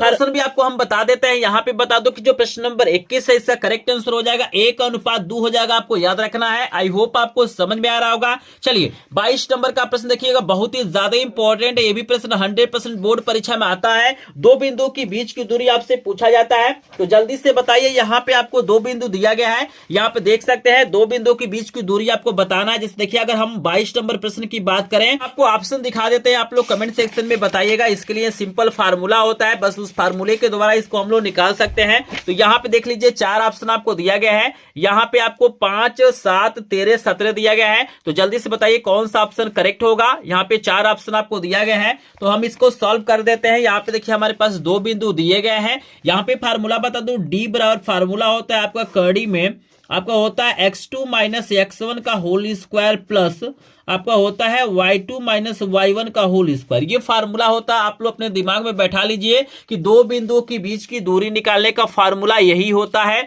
और यहाँ पे देखिए हमारा पहला x1 होता है, दूसरा y1 होता है, इसमें हमारा पहला x2 होता है, दूसरा y2 होता है। बस सिंपल इस फार्मूले में वैल्यू को पुट करिए। तो यहाँ पे देखिए x2 की वैल्यू आपको कितना दिया हुआ है, -12 है तो -12 लिखेंगे, और यहाँ पे x1 की वैल्यू 5 है तो 5 लिखेंगे, और यहाँ पे स्क्वायर लगाएंगे, प्लस y2 की वैल्यू हमारा 0 है तो 0 लिखेंगे, और यहाँ पे देखिए y1 की वैल्यू भी 0 है तो हम लोग क्या करेंगे 0 लिखेंगे, स्क्वायर करेंगे। और d बराबर यहाँ पे देखिए हमारा क्या हो जाएगा, 12 और 5 जोड़ेंगे तो आपका कितना हो जाएगा, 17 हो जाएगा, -17 का स्क्वायर करेंगे, और ये तो हमारा 0 हो जाएगा तो इसको वैसे ही छोड़ देते हैं। और यहाँ पे देखिएगा और d बराबर हमारा क्या हो जाएगा, यहाँ पे स्क्वायर है तो कड़ी हट जाएगा, यहाँ पे हो जाएगा 17 गुणे 17, ठीक है ना। जैसे माइनस का स्क्वायर करेंगे तो प्लस हो जाएगा, और यहाँ पे दोनों का जोड़ा बना है तो यहाँ पे 17 इकाई हमारा या मात्रक हमारा क्या हो जाएगा, आंसर हो जाएगा। तो 17 हमारा करेक्ट ऑप्शन हो जाएगा। तो चलिए ऑप्शन को चेक कर लेते हैं। यहाँ पे देखिए हमारा करेक्ट आंसर डी वाला हो जाएगा,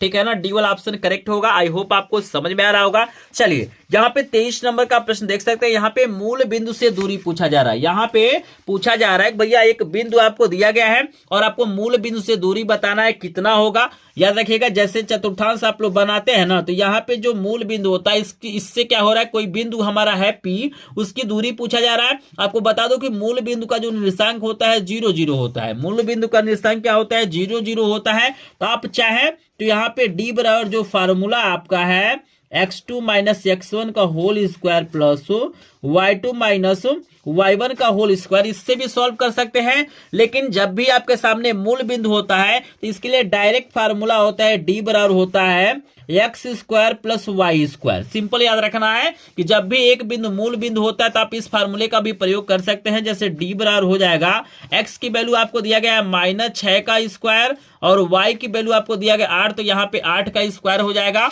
यहाँ पे देखिए डी बराबर हो जाएगा 6 का स्क्वायर 36 हो जाएगा और 8 का स्क्वायर हो जाएगा 64। दोनों को जोड़ेंगे तो कड़ी में 100 हो जाएगा, और 100 का वर्गमूल क्या होता है, 10 होता है। तो करेक्ट आंसर यहाँ पे क्या हो जाएगा, 10 हो जाएगा। आपको याद रखना है जब भी मूल बिंदु हो तो आप इस फार्मूले का प्रयोग कर सकते हैं, इसमें भरेंगे तब भी आपकी वैल्यू आ जाएगा। तो यहाँ पे 10 हमारा यानी सी वाला ऑप्शन बिल्कुल करेक्ट हो जाएगा। आई होप आपको समझ में आ रहा होगा। चलिए हम लेके चलते हैं आपको 24 नंबर प्रश्न पे, और 24 नंबर का प्रश्न क्या है, काफी इंपॉर्टेंट है। यहाँ पे प्रश्न आप देख सकते हैं, आंसर आपको दिया गया है। यहाँ पे कह रहा है कि वाई अक्ष पर एक बिंदु दो बिंदु आपको दिया गया ए और बी से समदुरुस्त है यानी समान दूरी पे है, तो इसका निर्देशांक आपको बताना। आपको याद रखना कि ये दोनों बिंदुओं की जो दूरियां है ना वो समान है। जैसे वाई अक्ष से क्या है, समान दूरी पे है, तो आपको 4 ऑप्शन दिया गया है। आप लोग 24 नंबर प्रश्न का करेक्ट आंसर बताएंगे।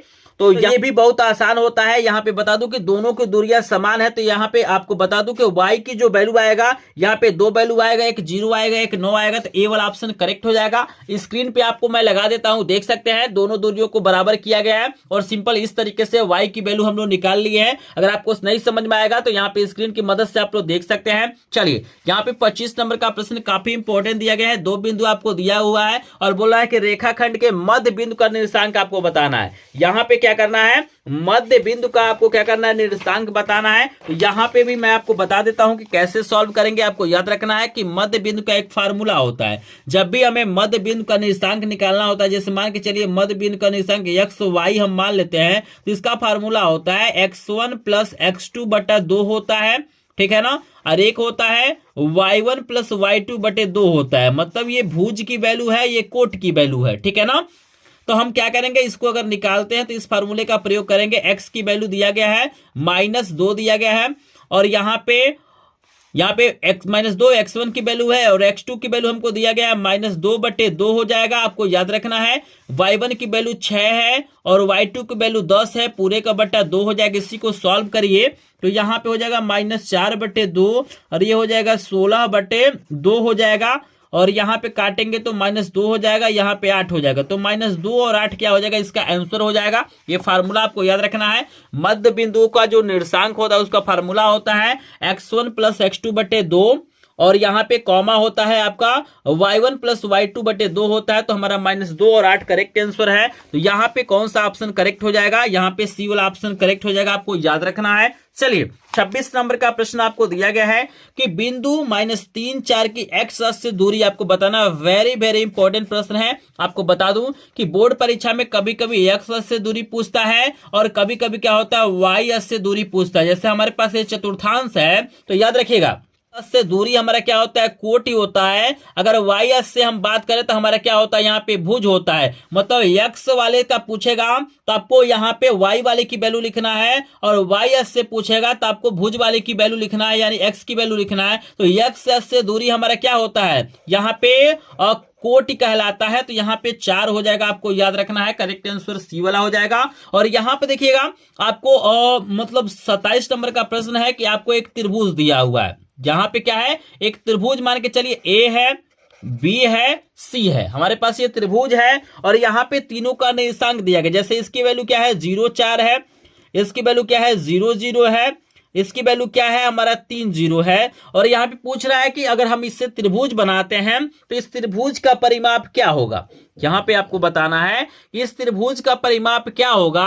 तो आपको करना क्या है बता दूं, त्रिभुज का परिमाप का सूत्र होता है तीनों भुजाओं का योगफल। तीनों भुजाओं को जोड़ेंगे मान को तो वही आपका परिमाप हो जाएगा। तो इन दोनों को लेके इसकी दूरी निकाल लीजिएगा, बीच की दूरी का जो फार्मूला है इसको निकाल लेंगे, फिर इन दोनों को लेके इसको निकालेंगे और फिर इन दोनों को लेके इसको निकालेंगे और तीनों जब भुजाएं मिल जाएंगी तो इसको जोड़ेंगे तो हमारा क्या हो जाएगा 27 नंबर का क्या हो जाएगा आंसर हो जाएगा। तो ये जो प्रश्न है बहुत ही ज्यादा इंपॉर्टेंट है, कई बार बोर्ड परीक्षाओं में पूछा गया है। यहाँ पे मैं स्क्रीन पे इसका सोल्यूशन लगा देता हूं, आप लोग देख सकते हैं। कुछ इस तरीके से आप लोग इसको सॉल्व कर सकते हैं और यहाँ पे जो करेक्ट आंसर हो जाएगा 12 हो जाएगा। सी वाला ऑप्शन बिल्कुल करेक्ट है। यहाँ का सोल्यूशन आपको नहीं करा रहा हूं चूंकि इसको मैंने ऑलरेडी बता दिया है कि बीच की दूरी कैसे निकालना है। इस तरीके से आप लोग सॉल्व कर सकते हैं। फिर भी कोई दिक्कत होगा तो आप लोग कमेंट सेक्शन में जरूर कमेंट करेंगे। चलिए हम लेके चलते हैं, आपको 28 नंबर का प्रश्न दिखा देते हैं। बहुत ही प्यारा प्रश्न आपको दिया गया है। 28 नंबर प्रश्न को बिल्कुल ध्यान से देखिएगा, त्रिकोणमिति का प्रश्न है।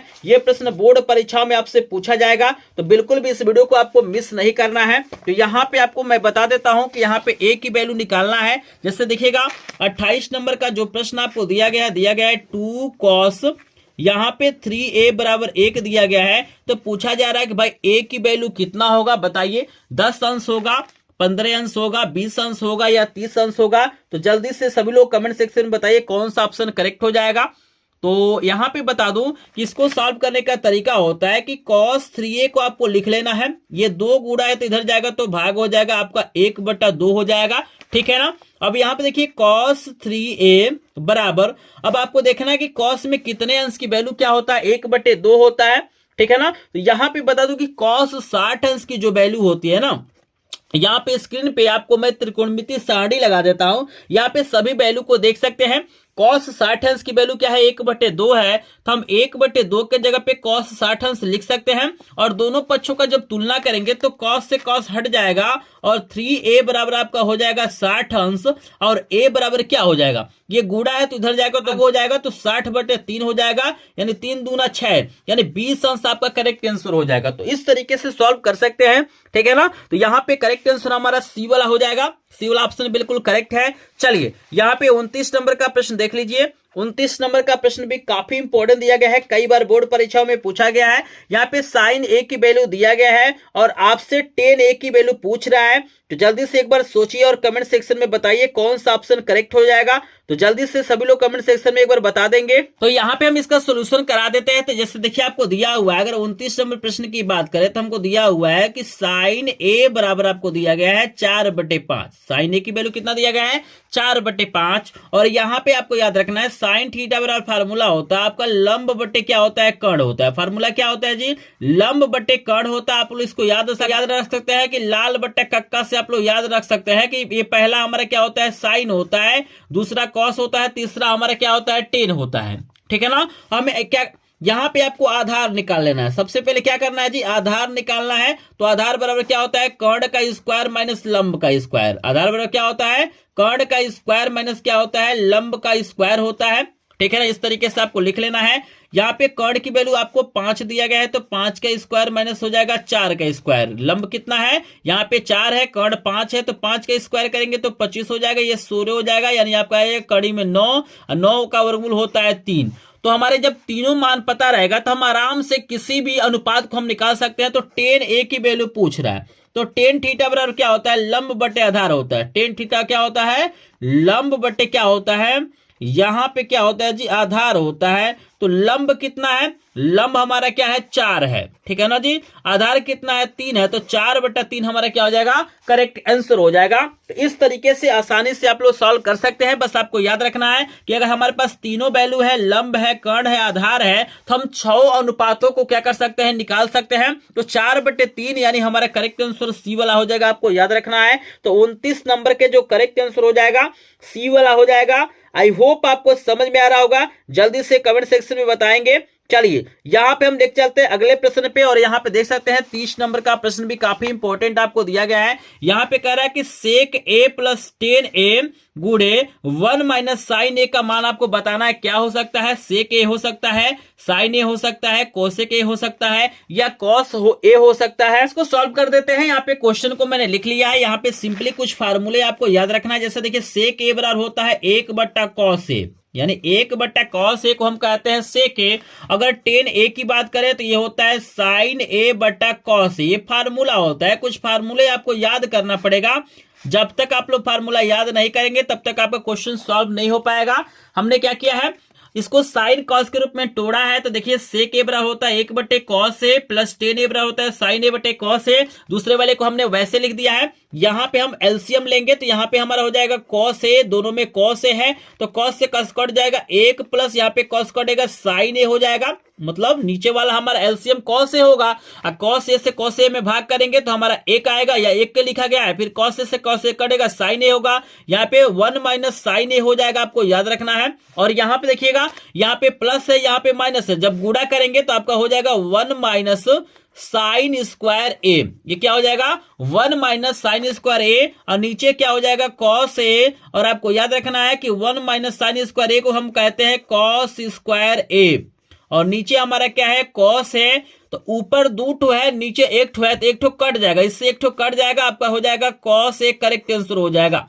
cos ए आपका क्या हो जाएगा, करेक्ट आंसर हो जाएगा, आपको याद रखना है, ठीक है ना। तो हमारा करेक्ट आंसर 30 नंबर का क्या हो जाएगा, cos ए, हमारा डी वाला ऑप्शन करेक्ट हो जाएगा। चलिए यहाँ पे देख सकते हैं 31 नंबर का प्रश्न भी काफी इंपॉर्टेंट आपको दिया गया है, और यहाँ पे आपको बताना है कि tan 1 अंश इंटू tan 2 अंश इंटू tan 3 अंश, और यहाँ पे दिया गया tan 88 अंश और tan 89 अंश का आपको मान बताना है कि इसका मान कितना होगा। तो एक देखिए आपके सामने 31 नंबर का प्रश्न आ गया है। यहाँ पे दिया गया है tan 1 अंश, tan 2 अंश, tan 3 अंश, और दिया गया है tan 88 और tan 89। आपको बताना है इसका मान कितना होगा। 0 होगा, 1/2 में 2 होगा, 1/2 होगा, 1 होगा। जल्दी से आप लोग कमेंट सेक्शन में बताएंगे। बहुत ही प्यारा प्रश्न आपको दिया गया है, जल्दी से सभी लोग कमेंट सेक्शन में बताइए इसका करेक्ट आंसर क्या हो सकता है। बता दो कि ऐसे प्रश्न जब भी आते हैं तो इसका करेक्ट आंसर हमारा 1 होता है। जैसे देखिए अभी इसको 88 को बदलेंगे 90 माइनस 1, याद रखिएगा जैसे आपको दिया हुआ है tan 88 को हम लिख सकते हैं 90 माइनस हम लोग 2 लिख सकते हैं, क्योंकि 88 में से 2 घटाएंगे तो 88 आएगा।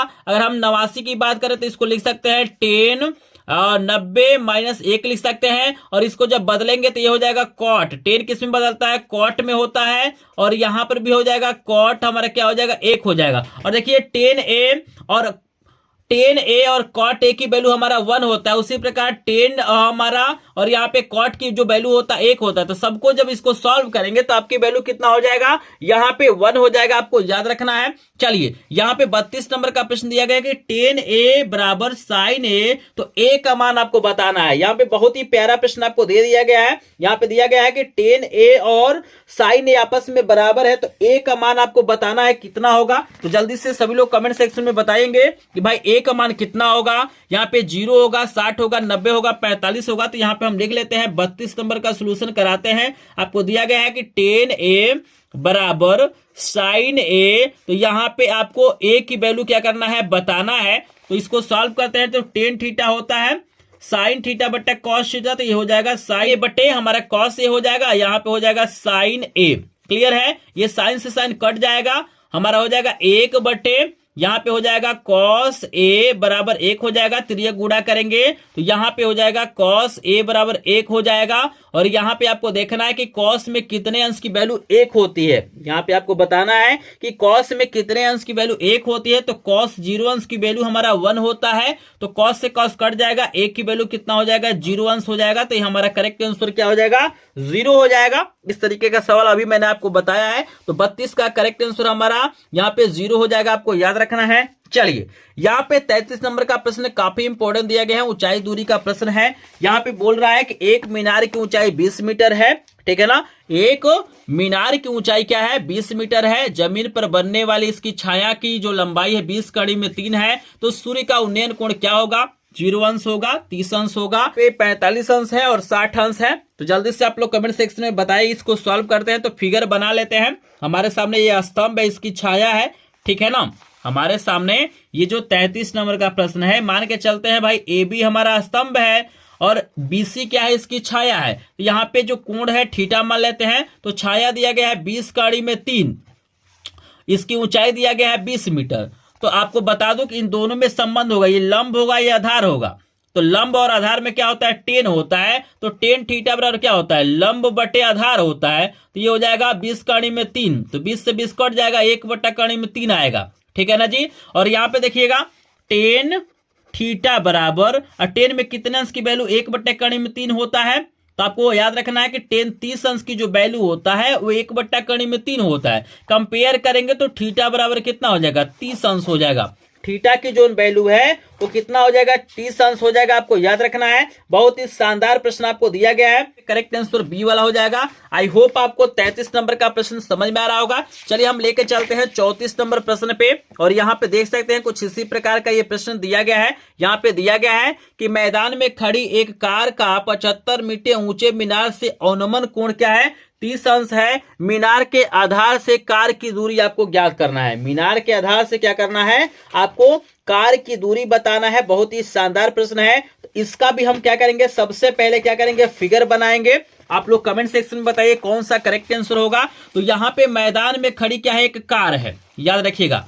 हमारे सामने मान के चलिए नीचे क्या है एक कार है, ठीक है ना। यहाँ पे मान लेते हैं हमारा कोई मीनार है, ये हमारा क्या है मीनार। ऊपर से देख रहा है कार को, तो जब ऊपर से नीचे देखा जाता है तो अवनमन कोण बनता है, और नीचे से ऊपर देखा जाता है तो हमारा उन्नयन कोण बनता है। तो यहाँ पे हमारे दोनों आपस में बराबर होता है, तो ये जो कोण होगा इस कोण के बराबर होगा, ठीक है ना। ये 30 अंश है, ये भी क्या होगा 30 अंश होगा। और यहाँ पे देखिएगा आपको दिया गया मैदान में खड़ी एक कार 75 मीटर ऊंचा मीनार, 75 मीटर ऊंची मीनार, तो मीनार की ऊंचाई 75 है। और यहाँ पे मीनार से कार की दूरी पूछ रहा है, तो इसको यक्स मान लेते हैं। यही वाला नीचे वाला पूछ रहा है, ठीक है ना जी। तो यहाँ पर भी 10 ही काम करेगा, तो 10 30 अंश बराबर हो जाएगा 75 बटा हमारा यक्स हो जाएगा, लंब बटा आधार हो जाएगा। तो यहाँ पे 10 30 अंश की वैल्यू होता है 1 बटा कड़ी में 3 बराबर 75 बटा आपका यक्स हो जाएगा। फिर ये गुणा करेंगे तो यक्स बराबर कितना हो जाएगा 75 कड़ी में 3 मीटर हमारा क्या हो जाएगा आंसर हो जाएगा। तो करेक्ट आंसर हो जाएगा 75 कड़ी में 3। तो ये फार्मूला आपको याद रखना है। टेन थीटा बराबर क्या होता है लंब बटा आधार होता है। इसी से रिलेटेड प्रश्न पूछा जाता है। तो करेक्ट आंसर हमारा क्या हो जाएगा यहाँ पे ए वाला हो जाएगा। आई होप आपको समझ में आ रहा होगा। ने क्या किया आपको 34 नंबर का भी प्रश्न करा दिया। आपके सामने 35 नंबर का प्रश्न है कि वृत्त पर स्थित किसी बिंदु से कितनी स्पर्श रेखाएं खींची जा सकती हैं 3 2 1 0। बताइए आपके सामने कोई वृत्त है, ठीक है ना। इस पे एक बिंदु मान लीजिए P है। आपको बताना है कि इस बिंदु से कितनी स्पर्श रेखाएं खींची जा सकती हैं। बताइए 3 2 1 0। बताइए जल्दी से सभी लोग कमेंट सेक्शन में बताएंगे। तो यहाँ पे बता दूं कि एक बिंदु से हम लोग एक ही स्पर्श रेखा खींच सकते हैं। तो करेक्ट आंसर हमारा सी वाला हो जाएगा। चलिए 36 का आंसर देंगे सभी लोग। एक बाह्य बिंदु से वृत्त पर कितनी स्पर्श रेखाएं खींची जा सकती हैं। याद रखिएगा आपके सामने यहाँ पे एक वृत्त है, ठीक है ना जी, और एक बाहर एक बिंदु मान लीजिए P है। तो आपको बताना कि इस बिंदु से आप लोग कितनी स्पर्श रेखाएं खींच सकते हैं। 3 रेखाएं 2 रेखाएं 1 रेखाएं 0। बताइए कितनी रेखाएं आप लोग खींच सकते हैं, कमेंट सेक्शन में बताएंगे। चलिए बहुत बढ़िया कमेंट आ रहा है। बिल्कुल यहाँ पे 2 रेखाएं खींच सकते हैं। यहाँ पे एक इस प्रकार से एक इस प्रकार से। तो बाह्य बिंदु से 2 रेखाएं और वृत्त पे स्थित बिंदु से 1 रेखा है। तो यहाँ पे करेक्ट आंसर बी वाला हो जाएगा। क्लियर है। चलिए 37 नंबर का प्रश्न आपके सामने आ गया है कि 3 सेंटीमीटर और 5 सेंटीमीटर त्रिज्या के 2 संकेंद्रित वृत्त है। बाह्य वृत्त की एक जीवा AB को अंतर वृत्त की बिंदु P पर स्पर्श करती है। यहाँ पे आपको क्या करना है, उसकी लंबाई आपको बताना है। तो 37 नंबर प्रश्न का आंसर देंगे। अभी इसका सोल्यूशन भी आपको करा देते हैं, बहुत ही शानदार प्रश्न आपको दिया गया है। तो जल्दी से सभी लोग बताइए कौन सा करेक्ट आंसर होगा। प्रश्न आपको यहाँ पे स्क्रीन पे इसका सोल्यूशन दिखाई दे रहा होगा, इस तरीके से आप लोग इजिली सॉल्व कर सकते हैं, ठीक है ना। यहाँ पे कि एपी की वैल्यू पूछा जा रहा है, स्क्रीन पे आप लोग देख सकते हैं। यहाँ पे करेक्ट आंसर सी वाला 8 हो जाएगा, आप लोग कर लीजिएगा। कोई दिक्कत होगा तो कमेंट सेक्शन में जरूर पूछिएगा। चलिए आपको अगला प्रश्न दिखाते हैं। अगला प्रश्न काफी इंपॉर्टेंट है, वीडियो को ध्यान से देखिएगा। 30 नंबर का प्रश्न काफी इंपॉर्टेंट है, लगातार प्रश्न पूछा गया है, ये भी 100% आपसे बोर्ड परीक्षा में पूछा जाएगा। प्रश्न कह रहा है कि एक घड़ी की मिनट की सुई 8 सेंटीमीटर लंबी है, 5 मिनट में सुई द्वारा बनाए गए त्रिज्यखंड का क्षेत्रफल आपको बताना है। आपको 4 ऑप्शन दिया गया, देख सकते हैं। ये 2 ऑप्शन यहाँ पर है और 2 ऑप्शन आपको और दिया गया है। आपको बताना है कि कौन सा ऑप्शन करेक्ट होगा। यहाँ पे देखिए, आपको बता दूं कि यहाँ पे काफी इंपॉर्टेंट प्रश्न है, बिल्कुल ध्यान से इसको देख लीजिए, क्योंकि ये प्रश्न आपको बोर्ड परीक्षा में पूछा जाता है। पे स्क्रीन पे आप लोग इसका सोल्यूशन देख सकते हैं। आपको दिया गया है कि मिनट की सुई 1 घंटा यानी 60 मिनट में एक चक्कर पूरा करती है। जो मिनट की सुई होता है आपका क्या करता है, और 60 मिनट में एक चक्कर पूरा करता है। तो आपको बता दूं कि मिनट की सुई 1 मिनट में क्या होता है, 1/60 चक्कर पूरा करेगा, ठीक है ना। जैसे 60 मिनट में एक चक्कर पूरा करेगा तो 1 मिनट में कितना करेगा, 1/60 करेगा। क्योंकि हमको 5 मिनट दिया गया है तो 5 से हम गुणा करेंगे तो हमारा हो जाएगा यहाँ पे 1/12 चक्कर, ठीक है ना। और यहाँ पे सुई की लंबाई r दिया गया है, ठीक है ना।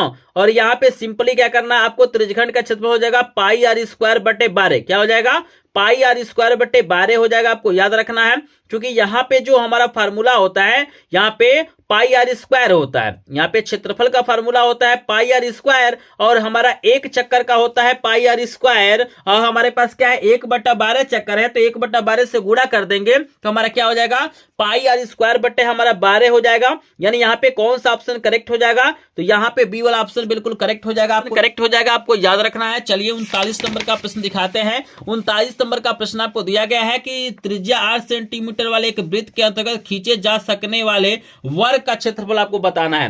39 नंबर का जो प्रश्न है वो काफी इंपॉर्टेंट है, बिल्कुल ध्यान से देखेगा। ये भी प्रश्न आपसे बोर्ड परीक्षा में पूछा जाता है। इस सोल्यूशन मैं स्क्रीन पे लगा देता हूं, क्योंकि जो भी आसान क्वेश्चन है उसका सोल्यूशन मैं स्क्रीन पे लगा देता हूं ताकि आपका कुछ टाइम बच जाए। यहाँ पे करेक्ट आंसर हमारा 128 हो जाएगा, आप लोग स्क्रीन पे देख सकते हैं। कुछ इस प्रकार से आप लोग सॉल्व कर सकते हैं। आपको याद रखना है कि वर्ग का क्षेत्रफल का यहाँ पे फार्मूला होगा वर्ग का विकर्णों का स्क्वायर बटे 2, और यहाँ पे देख सकते हैं वर्ग का जो विकर्ण होगा वो वृत्त के व्यास के बराबर होगा। तो यहाँ पे 16 है वृत्त का व्यास, ठीक है ना। चूंकि त्रिज्या हमारा 8 होगा, जब त्रिज्या 8 होगा तो यहाँ पे व्यास कितना हो जाएगा, 16 हो जाएगा। तो 16 का स्क्वायर 256 होगा बटे 2 होगा, और 2 से भाग करेंगे तो 128 आपका करेक्ट आंसर हो जाएगा। क्लियर है सभी को। चलिए 40 नंबर का प्रश्न आपको दिया गया है कि यदि 14 सेंटीमीटर त्रिज्या के एक वृत्त में त्रिज्यखंड का क्षेत्रफल इतना है, त्रिज्यखंड का आपको कोण बताना है। तो चलिए इसको सॉल्व करा देते हैं, क्योंकि ये प्रश्न काफी इंपॉर्टेंट है, तो बिल्कुल ध्यान से देखिएगा। तो यहाँ पे देखिए आपको त्रिज्या दिया हुआ है, यहाँ पे हम लिख लेते हैं 40 नंबर। आर की वैल्यू आपको दिया गया है 14 सेंटीमीटर, और एरिया दिया गया है, क्षेत्रफल आपको दिया गया 154 सेंटीमीटर स्क्वायर, और यहाँ पे थीटा की वैल्यू पूछा जा रहा है। तो यहाँ पे देखिए त्रिज्यखंड की बात कर रहा है, तो यहाँ पे त्रिज्यखंड का जो क्षेत्रफल होता है इसका फार्मूला होता है आपका थीटा बटा 360 पाई r स्क्वायर होता है। क्या होता है, थीटा बटा 360 पाई r स्क्वायर होता है। ये हमारा क्या होता है, फार्मूला होता है। आपको याद रखना है, बहुत ही ज्यादा इंपॉर्टेंट फार्मूला है। और यहाँ पे आपको वैल्यू को पुट करना है। तो यहाँ पे हमको एरिया इसका दिया हुआ है 154 दिया हुआ है, ठीक है ना। और यहाँ पे देखिए थीटा के वैल्यू निकालना है, यहाँ पे हो जाएगा 360, और पाई का मान होता है 22/7। आर की वैल्यू दिया गया है 14 गुणे 14 हो जाएगा, आर स्क्वायर है तो आर की वैल्यू 14 है। और यहाँ पे देखिए कुछ काट सकते हैं हम लोग, जैसे देखिए यहाँ से काटिए 7 दूना 14 हो जाएगा, और फिर हम 2 से काट सकते हैं तो हमारा हो जाएगा यहाँ पे 180 हो जाएगा, और फिर 2 से काटिए तो हमारा 11 हो जाएगा, और यहाँ पे 90 हो जाएगा। फिर 2 से हम लोग काट सकते हैं तो यह 7 बार में कटेगा, और ये हमारा 45 हो जाएगा, ठीक है ना। चलिए इसको बाकी को हम लिख लेते हैं। तो यहाँ पे 154 हो जाएगा बराबर आपका थीटा गुणे 11 गुणे 7, और बटा हमारा क्या हो जाएगा 45 हो जाएगा, ठीक है ना। अगर थीटा की बात करें तो देखिएगा यहाँ पे हमारे 11 और 7 गुणा है थीटा के साथ, तो इधर भाग हो जाएगा और ये भाग है तो गुणा हो जाएगा। तो 154 में हमारा गुणा हो जाएगा 45 से, और भाग हो जाएगा 11 गुणे 7 से। जैसे देखिए ये गुणे के रूप में है तो इधर जाएगा तो भाग हो जाएगा, और ये भाग है तो गुणा हो जाएगा। यहाँ पे देखिए हमारा कट जाएगा, जैसे देखिए 11 एकम 11, 11 चौको 44, 14 बार में कट जाएगा, और 7 दूना 14, ठीक है ना। तो हमारा हो जाएगा यहाँ पे 2 गुणे 45 और 45 दूना कितना होता है 90 होता है। तो यहाँ पे थीटा की वैल्यू कितना हो जाएगा 90 आप लोग देख सकते हैं। तो यहाँ पे 40 का जो करेक्ट आंसर हमारा हो जाएगा ये 90 अंश हो जाएगा, बी वाला ऑप्शन करेक्ट हो जाएगा। तो यहाँ पे मैंने 40 प्रश्न आपको करा दिया। मुझे कमेंट सेक्शन में बताइए 40 में से कितने प्रश्न आपको तैयार हो गए हैं, जल्दी से बताएंगे। तो चलिए, अगर आपको 40 में से लगभग यहाँ पे 30 प्लस प्रश्न तैयार हो गए हैं तो आप एक टॉपर स्टूडेंट हैं। आपको नहीं तैयार है तो आपको इन प्रश्नों को तैयार करने की जरूरत है। लेकिन इस वीडियो का टारगेट है मात्र 50 लाइक। कितना लाइक है? मात्र 50 लाइक है। तो जल्दी से जो लोग वीडियो को लाइक नहीं किया है प्लीज वीडियो को लाइक कर देंगे। चलिए, आपके सामने हम 41 नंबर का प्रश्न करा देते हैं। यहाँ पे 41 नंबर का प्रश्न है कि दो गोलों के आयतनों का अनुपात 64:27 है, तो उनके वक्र पृष्ठों का आपको अनुपात बताना है। आपको याद रखना है कि आयतनों का अनुपात आपको दिया हुआ है, आपको वक्र पृष्ठों का अनुपात बताना है। क्या होगा? बहुत ही प्यारा प्रश्न आपको दिया गया है। 4 आपको ऑप्शन दिया गया है, कमेंट सेक्शन में बताएंगे, अपने आप को पहचानेंगे क्या इसका आंसर आपको पता है कि नहीं पता है। तो यहाँ पे आयतनों का अनुपात दिया गया है, तो यहाँ पे इसको सॉल्व करके भी आपको दिखाते हैं। यहाँ पे V1/V2 की वैल्यू आपको दिया गया है, यहाँ पे 64/27 दिया गया। अनुपात को हम लोग बटे में लिख सकते हैं। और गोले का आयतन का फार्मूला होता है 4/पाई, यहाँ पे R1 का क्यूब बटा आपका होता है 4/3 पाई R2 का क्यूब, अब बराबर आपको दिया गया है 64/27। आपको याद रखना है जैसे गोले का आयतन का फार्मूला होता है 4/3 पाई R क्यूब, जैसे आपको याद रखना है कि गोले का आयतन का फार्मूला होता है 4/3 पाई R क्यूब। समझ रहे हैं ना। तो यहाँ पे 2 है हमारे पास है, तो हम पहला का त्रिज्या R1 दूसरे का R2 माने हैं, तो यहाँ पे 4/3 पाई कट जाएगा। हमारा होगा R1/R2 का होल क्यूब बराबर हो जाएगा 64/27। और यहाँ पे देखिए इसका जब घनमूल निकालेंगे तो R1/R2 क्या हो जाएगा? ये किसका घनमूल है? तो ये हमारा है 4 का और ये हमारा 3 का। तो R1/R2 की वैल्यू हमारा हो गया 4/3। लेकिन देखिएगा हमें त्रिज्याओं का अनुपात नहीं पूछा है, हमसे पूछा है वक्रपृष्ठों का अनुपात। और वक्रपृष्ठ की बात करें तो यहाँ पे होता है वक्रपृष्ठों का अनुपात की अगर हम बात करें, और वक्रपृष्ठों का अनुपात होता है फार्मूला 4 पाई R² होता है। तो R1 का स्क्वायर बटा हो जाएगा 4 पाई R2 का स्क्वायर, तो 4 पाई से 4 पाई कट जाएगा। और इसकी वैल्यू दिया गया है 4/3। R1/R2 की वैल्यू 4/3 है, स्क्वायर है तो स्क्वायर लगाइए, तो 16 बटा कितना हो जाएगा 9। 16:9 इसका क्या हो जाएगा? करेक्ट आंसर हो जाएगा। आपको याद रखना है यहाँ पे जो हमारा करेक्ट आंसर हो जाएगा 41 का, हमारा यहाँ पे हो जाएगा डी वाला, आपको याद रखना है। चलिए, 42 नंबर का प्रश्न बहुत ही ज्यादा इंपॉर्टेंट है, लगातार बोर्ड परीक्षाओं में पूछा गया है, बिल्कुल इसको ध्यान से देखिए और आप लोग आंसर दीजिए। यहाँ पे कह रहा है कि एक लंबवृत्तीय बेलन के आधार का क्षेत्रफल आपको 9 पाई दिया गया है, तो इसका व्यास आपको बताना है कितना होगा? 2 सेंटीमीटर, 3 सेंटीमीटर, 4 सेंटीमीटर या 6 सेंटीमीटर? बताइए। यहाँ पे बोल रहा है कि भैया हमारे पास एक बेलन है, तो भैया बेलन का जो हमारा आधार होता है वो वृत्ताकार होता है। तो वृत्त का हमारा क्षेत्रफल का फार्मूला होता है पाई R², अब आपको दिया गया है 9 पाई। समझ रहे हैं ना। जैसे बेलन जो हमारा होता है इसका जो आधार होता है वो वृत्ताकार होता है और इसी का आपको क्षेत्रफल दिया हुआ है, तो पाई R² होता है। तो पाई R² 9 पाई के बराबर है, पाई से पाई कट जाएगा। R की वैल्यू आपका हो जाएगा कड़ी में 9 और R की वैल्यू यहाँ पे कड़ी में 9 है, तो मान कितना हो जाएगा? 3 सेंटीमीटर हो जाएगा। ठीक है ना। और यहाँ पे व्यास पूछ रहा है, तो भैया D बराबर क्या होता है? 2R के बराबर होता है। जो व्यास होता है त्रिज्या का 2 गुना, तो 2 गुणे 3 यानी कितना हो जाएगा? 6 सेंटीमीटर। देख रहे हैं ना कितना प्यारा प्रश्न दिया गया है। तो करेक्ट आंसर या क्या हो जाएगा? 6 सेंटीमीटर है। डी वाला ऑप्शन बिल्कुल करेक्ट हो जाएगा। क्लियर है सभी को। चलिए, यहाँ पे 43 नंबर का प्रश्न है कि 1/2 सेंटीमीटर व्यास वाले किसी ठोस अर्धगोले का संपूर्ण पृष्ठीय क्षेत्रफल आपको बताना है। याद रखिए इसका व्यास आपको दिया गया है 1/2 सेंटीमीटर, तो हमें ठोस अर्धगोले का संपूर्ण पृष्ठीय क्षेत्रफल आपको बताना है। तो सिंपली इसका फार्मूला होता है, उस फार्मूले में वैल्यू को रखेंगे आपका आंसर आ जाएगा। तो चलिए इसका हम सोल्यूशन भी करा देते हैं, लेकिन आपको ऑप्शन दिखा देते हैं। देख लीजिए 4 ऑप्शन आपको दिया गया है, आप लोग सोचिए और बताइए कि भाई जो हमारे पास यहाँ पे अर्धगोला है और इसका करेक्ट आंसर क्या हो सकता है।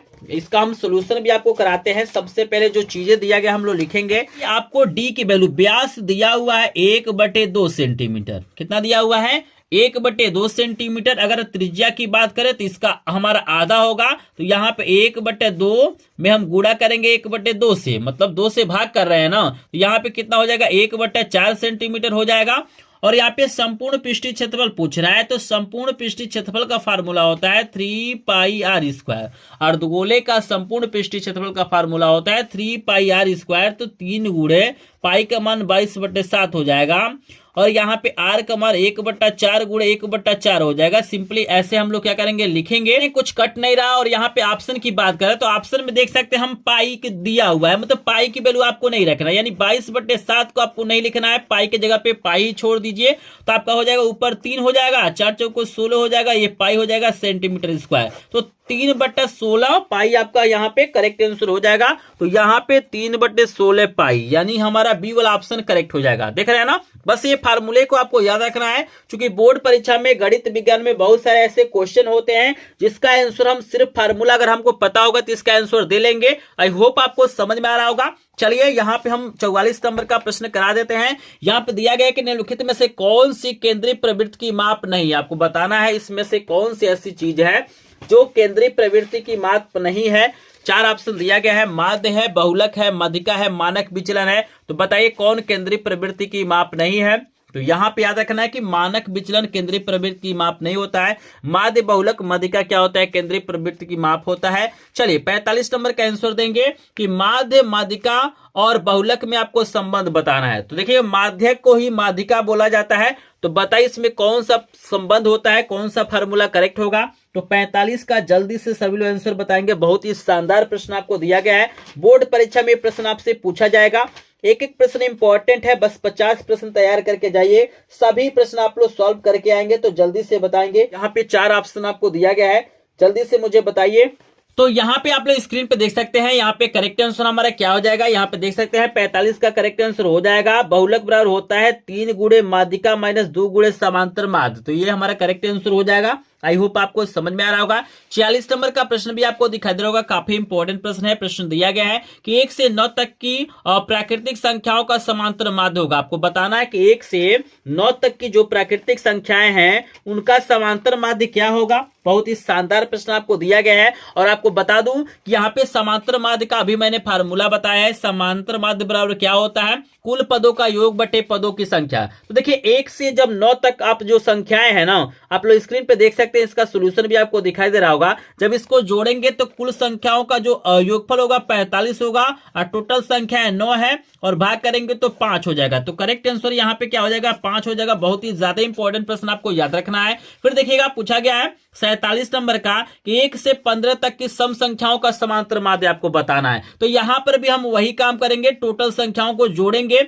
उनका योगफल निकालेंगे, और जितनी संख्या है उससे हम लोग भाग करेंगे। तो यहाँ पे देखिए 1 से 15 तक के सम संख्याएं 2, 4, 6, 8, 10, 12, 14 हो जाएगा। और सबको जब जोड़ेंगे तो 56 आएगा, और 7 को संख्या है और इससे भाग करेंगे ना, तो यहाँ पे 8 हो जाएगा। तो करेक्ट आंसर यहाँ पे बी वाला हो जाएगा। सिंपल कंसेप्ट आपको याद रखना है कि जो भी संख्या दी गई है उससे जोड़ना है, जितना होगा उससे भाग करना है। चलिए 48 नंबर का प्रश्न है कि आपको किसी बारंबारता बंटन का माध्य आपको 20.5 है, माध्यिका 20 है, तो बहुलक बताना है। तो अभी मैंने जो फार्मूला आपको बताया है, ठीक है ना, उसी फार्मूले से इसको आपको सॉल्व करना है। तो स्क्रीन पे आप लोग फार्मूला देख सकते हैं। तो यहाँ पे देख लीजिए, मैं सॉल्व कर देता हूं। यहीं पे यहाँ पे फार्मूला होता है, बहुलक बराबर होता है 3 गुणे माध्यिका माइनस 2 गुणे माध्य। तो यहाँ पे 3 गुणे माध्यिका आपको कितना दिया गया है, माध्यिका आपको कितना दिया गया है, 20 दिया गया है, और माइनस आपका फार्मूले में होता है 2 गुणे समांतर माध्य। 2 गुणे 20.5 हो जाएगा। इसको गुणा करिए तो 20 × 60 हो जाएगा,